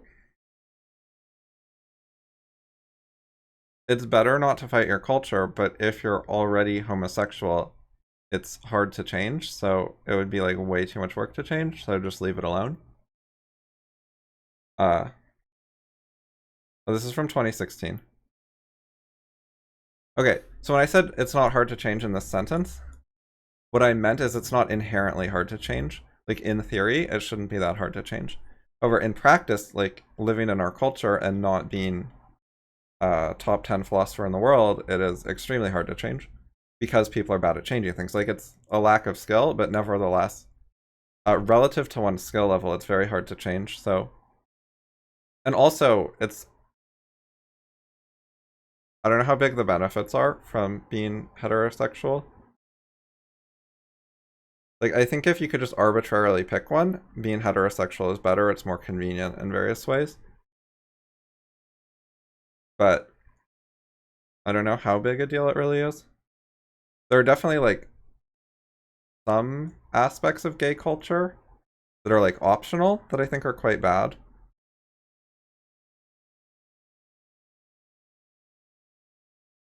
But if you do, like, a good version of being gay that's, like, more normal, instead of, like, super promiscuous or political activist or that kind of thing, then I don't know how much it matters.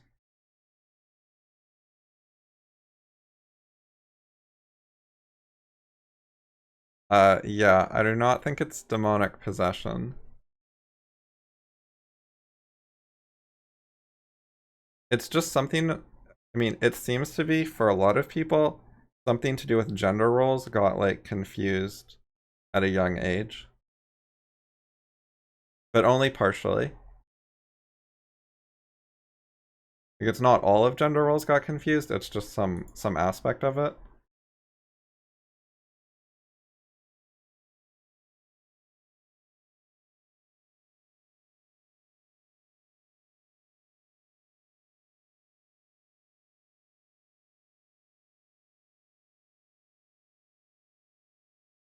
I don't think that's, like, the only cause or the only explanation, but it seems like a good guess at one of the possible causes.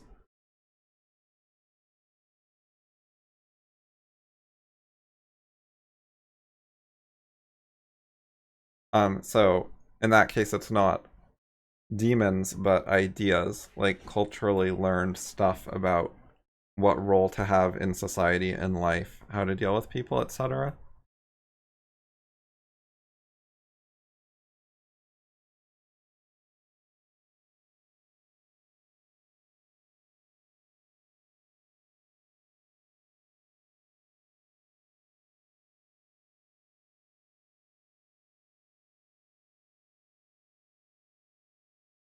I think that people pay too much attention to sex stuff and should, like, worry about it a lot less.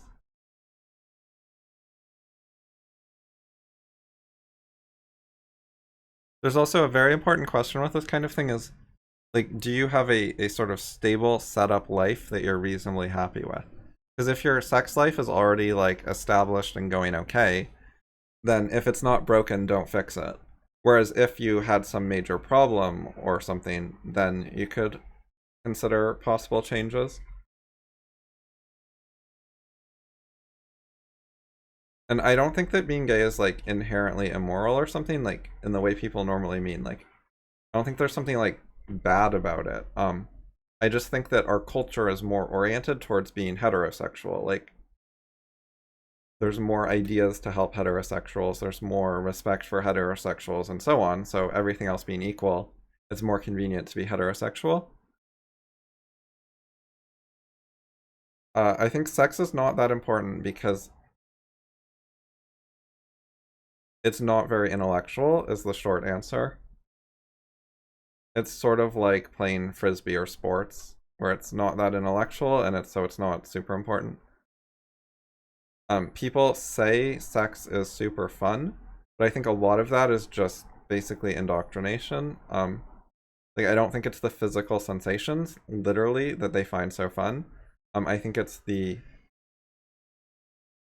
self-esteem of being accepted by a member of the opposite sex. Like, women want to be attractive, men want to be capable of getting a woman. And it's the social status. People don't want to be virgins. Like, there's a lot of social pressure relating to sex, and I think that is a lot of why people care so much about it. There's also, like, the whole taboo aspect and breaking taboos, and there's a lot of stuff where access to sexual information is suppressed for children. So when you keep something away from children, often they want it. that applies to non-children too, but it comes up the most with children. Like they want to be let into the adult world, and sex is like a major symbol of the adult world that's kept away from children. That's another reason people value it, which is also, not really philosophically a good reason.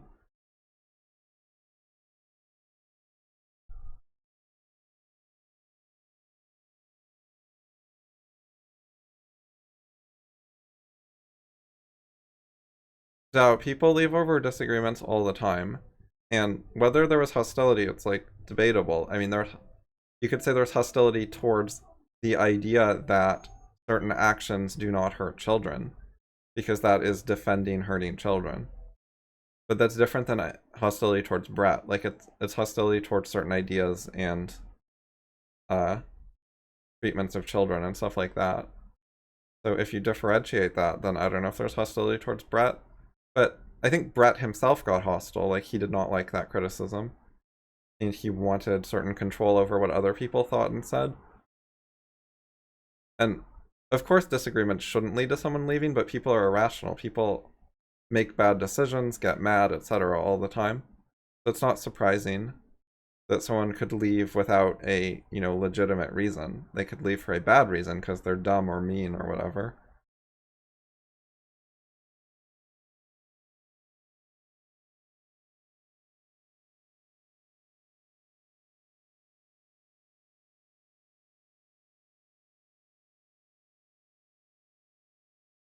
Seriously, I just opened a new tab and it managed to... Oh, I know why.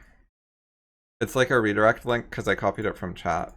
It's not because I was previously in a YouTube chat.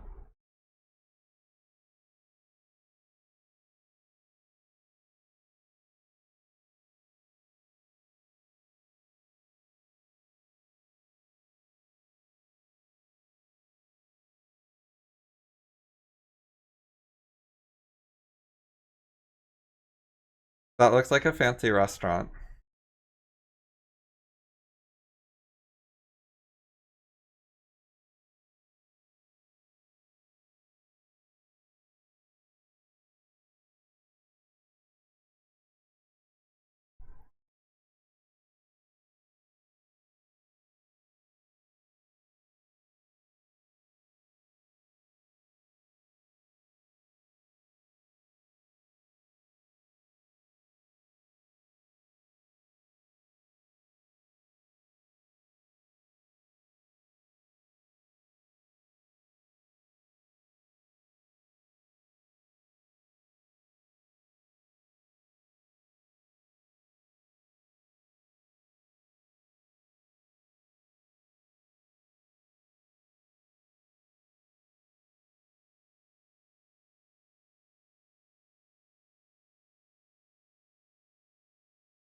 Anyway, so everything being equal or anywhere in the ballpark of equal, don't fight your culture on sex. But if you already went down a certain path of having certain preferences many years ago, then it's probably something to just leave alone if it seems hard to change.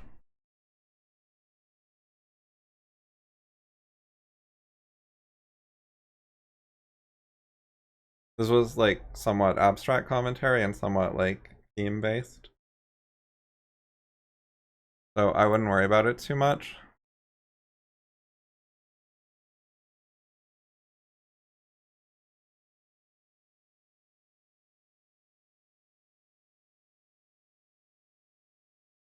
In an imaginary, like hypothetical future world, uh, sort of like a utopia, I would expect people either to be bisexual or asexual. I don't think like being monogamous to one partner of one gender would make a ton of sense. In theory.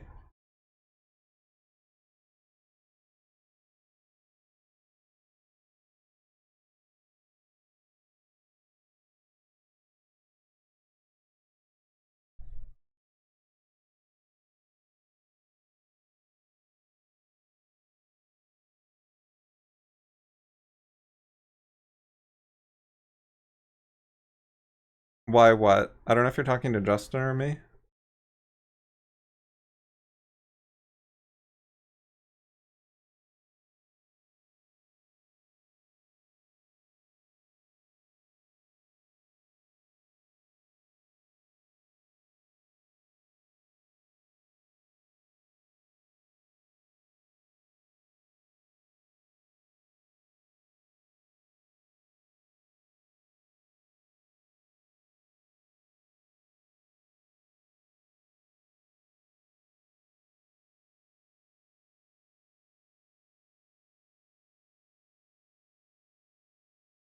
Oh, ideal world?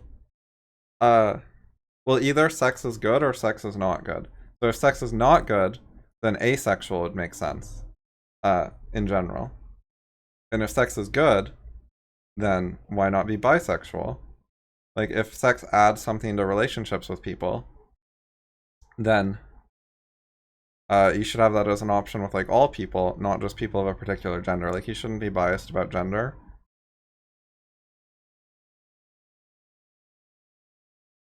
But I mean, I'm also sort of against gender roles in general. Like, I don't think an ideal society would have significant gender role stuff. Especially because, like, the better technology gets, the less the physical differences between the genders matters. And also, the easier it would be to change your physical characteristics, or even, you know, upload yourself into a robot body, or just into the internet or something.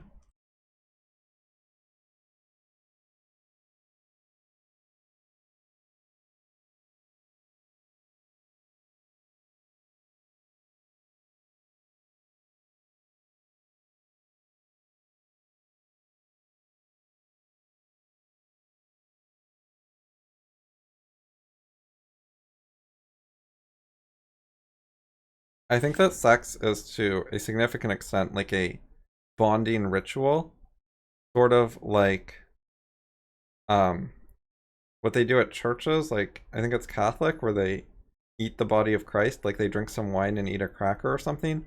Like religions have various rituals, uh, which have like meaning to people, and I think sex is like that, where the actual thing going on is, you know, friendship, sort of, should be at least, and then the physical activity is like a related ritual, which has like symbolic and cultural meaning.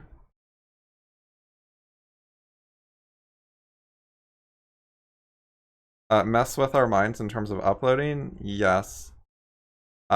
Our physical brains are computers, and it is entirely theoretically possible with adequate technology to take the exact same data and put it in a different computer. And it would, there's definitely reasons that could be more convenient to do that. But certainly an option.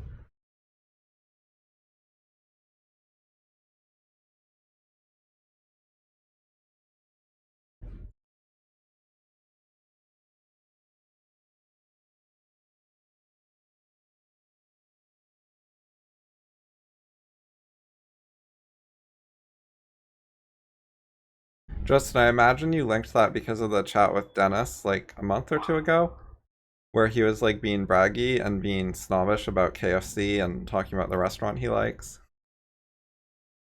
And then he also like denied being like braggy snob. It was weird. That was what your tweet thing like reminded me of strongly.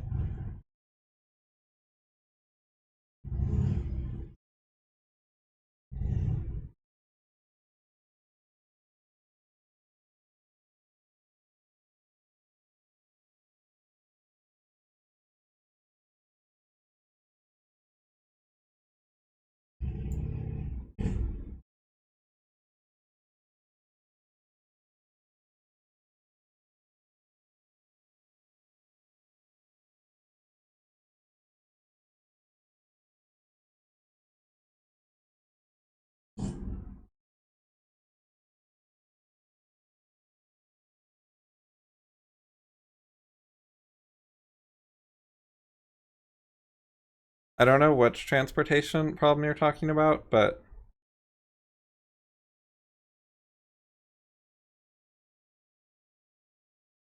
I think that those kind of objections come from subjectivism and uh like dualist views on consciousness, basically. Stuff like that.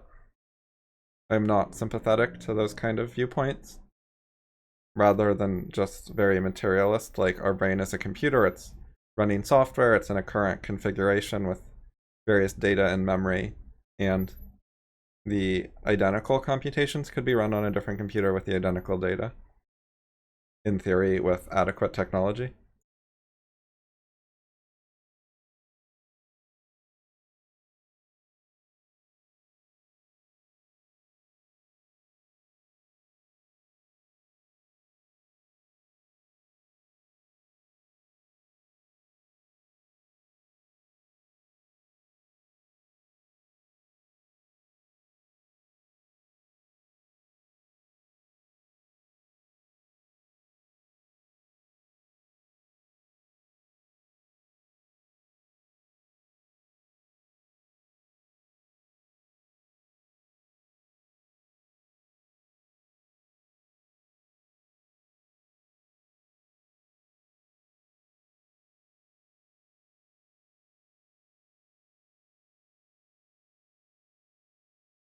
I'm not surprised by this reply from Justin. I was This thing I wrote was basically focused on the wording. Like, if you word it that way, then you should have a different answer. I thought there was an inconsistency in what Justin said.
Wait, angry is not the infinitive, it's like to anger.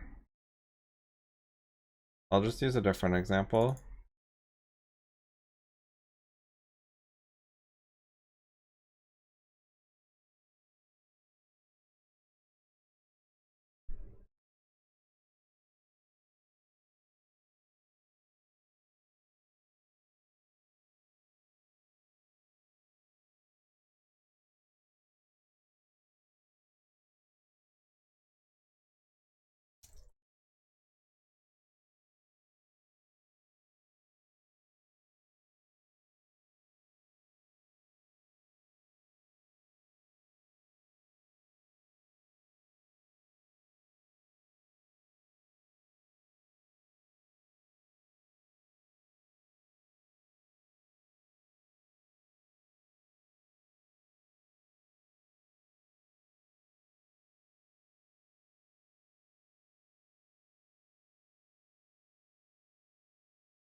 I think we can have value in a infinite lifespan. I don't really see the problem there. Because in short, there's like infinite progress to make. You're not going to run out of stuff to do. And there are better and worse ways of making progress, so you can like try to be rational, try to produce, etc. Not having a time limit doesn't make it pointless to do things. Or maybe the reverse is clearer. Like, why would a time limit make building a building more meaningful?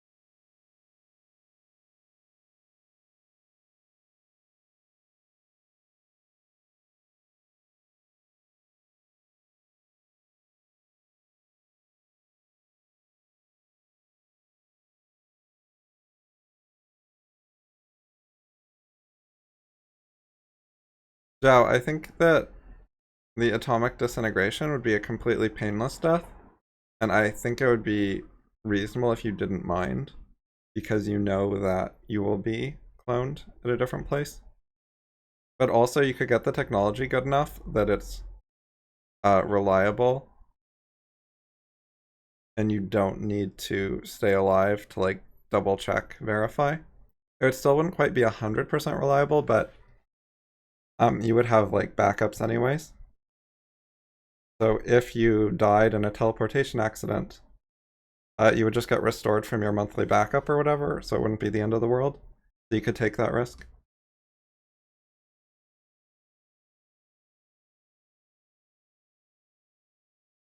Well, what does no risk taking mean?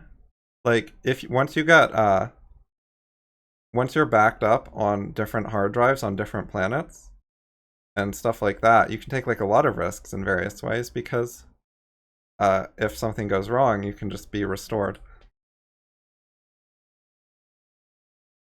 But if you mean, say, I don't know, a business risk, like you don't want to take a business risk because it affects like forever.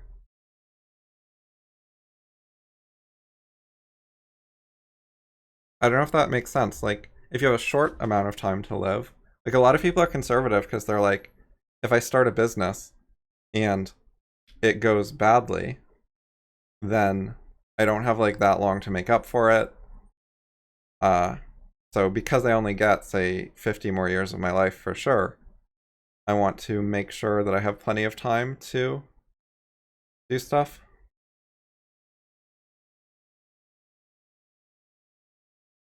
Like a lot of people are conservative about their career because they don't have time to try like 10 different careers.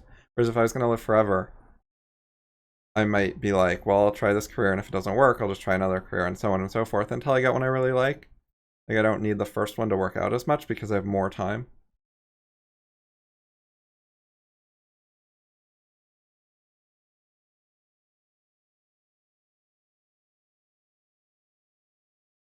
But if you look at business stuff from like the incentive, like I need money now, uh, so short lifespan gives you an incentive to want money in the short term. However, for long life, whoever gets money first will like control a larger part of the economy. Like there's going to be a lot of interest that builds up.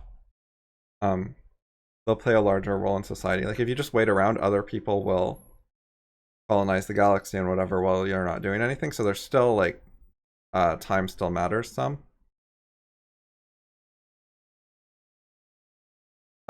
Stay at home and procrastinate for 500 years. Well, that sounds boring. I mean, and if a lot of people did that, it wouldn't really matter that much. Like that's their choice, and they're not harming anyone by doing that. And maybe after 500 years, they'll get bored and finally pick up a book and learn objectivism or something.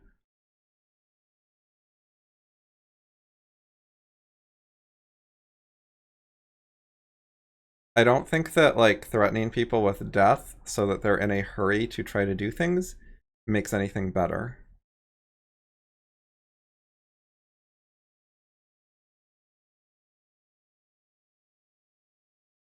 And the limits of the fantasy are like reasonably conceivable future technology, something like that. So if we can upload ourselves into like robots or whatever, then we can also make backup copies and space travel and other stuff like that. Like it doesn't violate any laws of physics, and it doesn't look like something that'd be super impossible compared to the other thing. Like it wouldn't make a lot of sense to me if we were able to like transfer our brain into a robot, but we couldn't make backup copies. That wouldn't make sense to me because they seem like related technologies. So I don't know why we'd be like stuck on one while we had the other.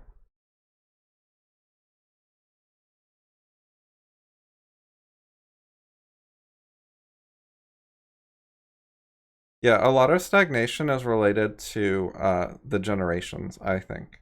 Like Godwin said something nice about this. Basically, that progress had to start over every 25 years because people die, and then the new people have, like, each generation has to, like, learn things. We're always, like, relearning everything. Whereas if lifespans were a lot longer, you could have a much longer period to make progress in after you, like, caught up to existing knowledge. Like by the time someone becomes an expert in a lot of fields, they could be like 30 years old, like they finish their PhD or whatever. I was like, okay, now they have hopefully 40 years to actually make progress before they retire.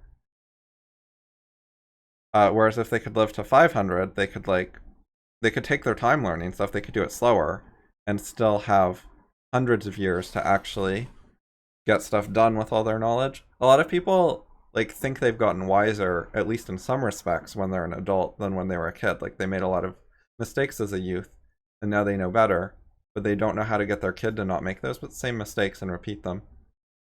So if people lived a lot longer, they could have more time using their adult wisdom, and hopefully that would help in some ways. I think a lot of what happens to people is like parents and schools are really fucking tyrannical, and it's really nasty. And if people could just have like 100 years of independence to like get over it and sort of get better separation from their parents and not have anyone telling them what to do all the time and stuff like that, I think a lot of people would get like happier eventually and more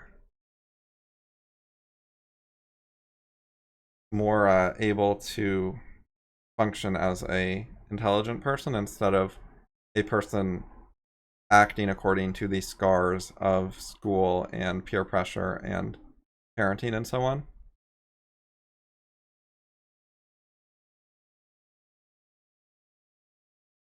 Required an update to objectivism every time. I'm not sure what every time means. Like every what?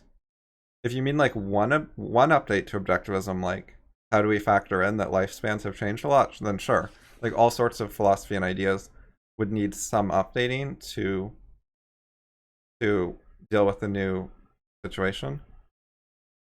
If you mean every time there's like a major new technology, then sure. So what happens would be like certain principles don't change in general. Like epistemology principles are not going to change over this. Like some stuff stays the same, but then some stuff will change that's more lower level practical details rather than the most abstract principles. Like A will still be A, but you'll have to change some of the details to to be most optimal living in the new situation and dealing with it.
I don't think it would change much about objectivism if we had immortality.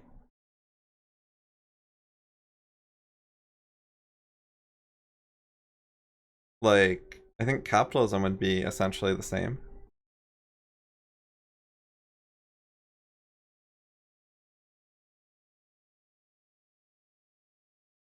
Or like, selfishness and altruism, that's not going to change.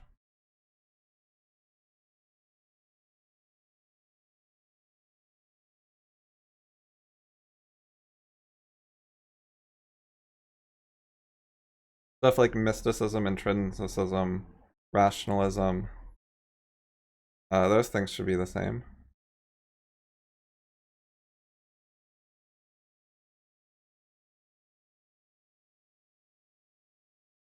Right, I think that if I was immortal, I'd be doing like largely the same activities.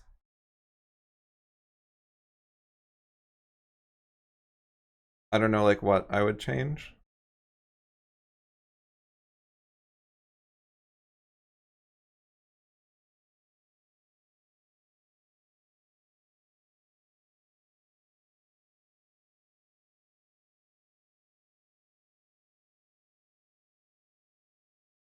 My life is very like long-term oriented already.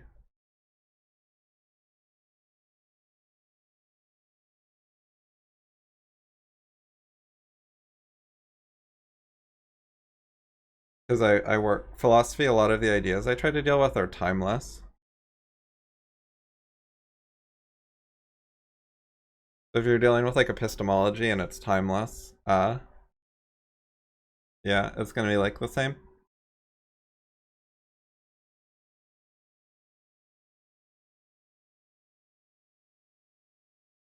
Maybe I'd like ignore politics more if I was immortal because I'd be like less scared of dying due to bad political decisions. It'd be like less relevant. It depends exactly on immortal though. Okay, right. If you can still get hit by a car and die or be like killed in a war, then politics has like a similar amount of importance. Maybe more because you have like more to lose.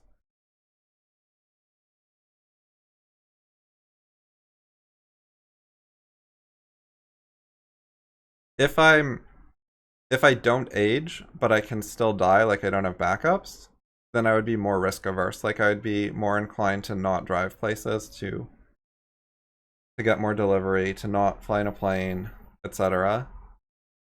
To live in a super safe neighborhood and spend all my time online because that because I really don't want to risk getting hit by a bus when I'm crossing the street or whatever. If that would cost me like, infinity years of life. So if you have much longer lifespan but without backups to protect you against like physical body damage, then you would have to be more risk averse about physical body damage. But that would only be temporary because we would invent uh, proper backups at some point. So maybe after a few hundred years or whatever, then that temporary situation would go away and we'd have backups.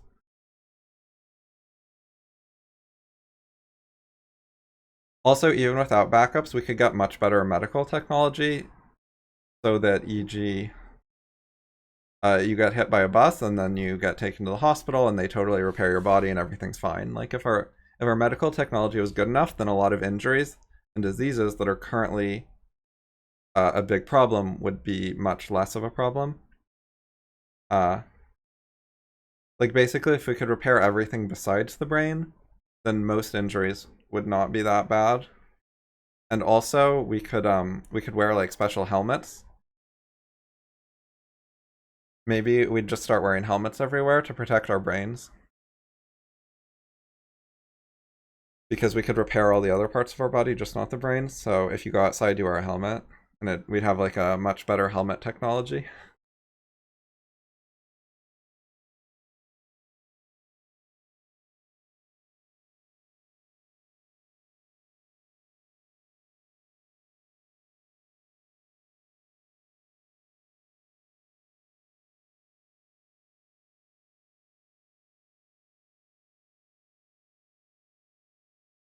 Yeah, if you're worried about dying, but your aging is no longer a threat, more risk averse, means wanting safer kitchen appliances. I agree that would be a consequence.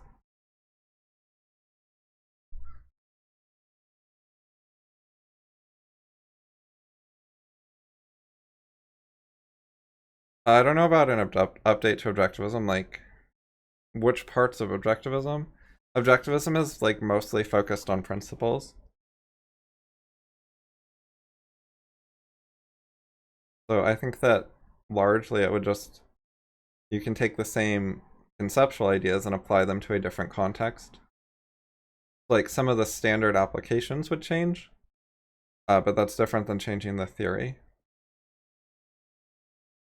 There's certain specific arguments Rand makes related to like life and survival that she tries to use as the foundation of morality, but I didn't actually care about those much anyways. I don't think they're that useful and I don't think they matter that much.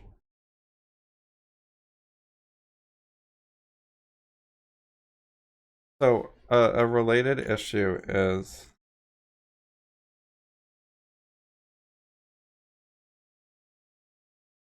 this old blog post about it's an anti-foundation thing where it's arguing that you can reach the same conclusions about morality with a bunch of different premises or foundations or starting places.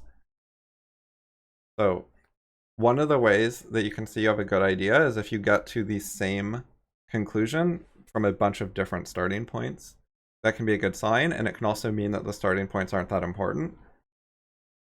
I don't think that there are foundations. Like, critical rationalism is not a foundation-based epistemology. You can have starting places, but like there's many different ways to get to the same conclusion. You can start in different places, and also you can start in the middle and work backwards. You don't have to start with the premises. Like, you can start with a conclusion and figure out what premises would imply it. You can think in multiple directions. I've written stuff about that elsewhere. I think there was a semi-recent blog post about it. The I'll give that link and then look for it.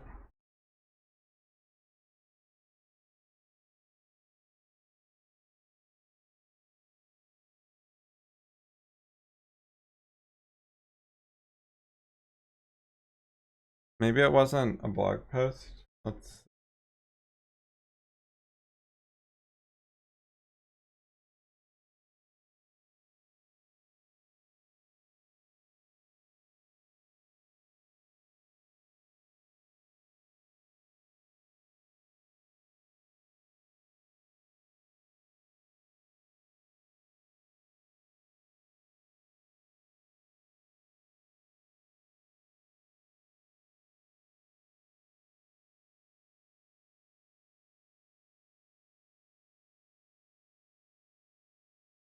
I thought I wrote something about foundations recently. Hmm.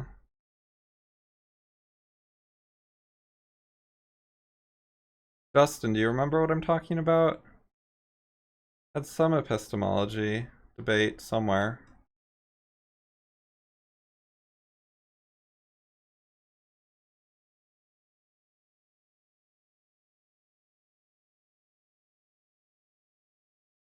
Oh, reasoning without assumptions. FI thread with Ron Garrett. That might be it.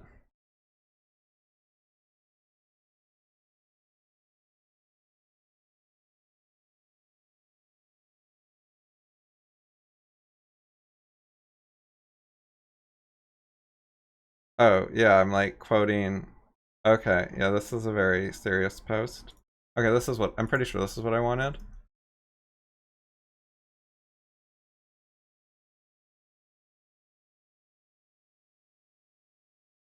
Yeah, I was debating his claim, quote, all reasoning has to start from assumptions.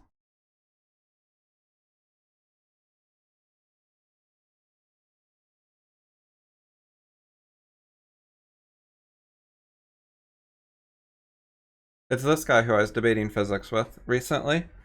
He's a bit dumb.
Alright, well, it's been 3 hours. I'm gonna take a break.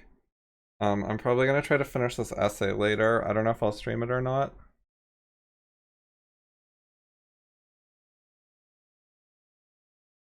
I'll probably stream some tomorrow, and then probably not for a while after that.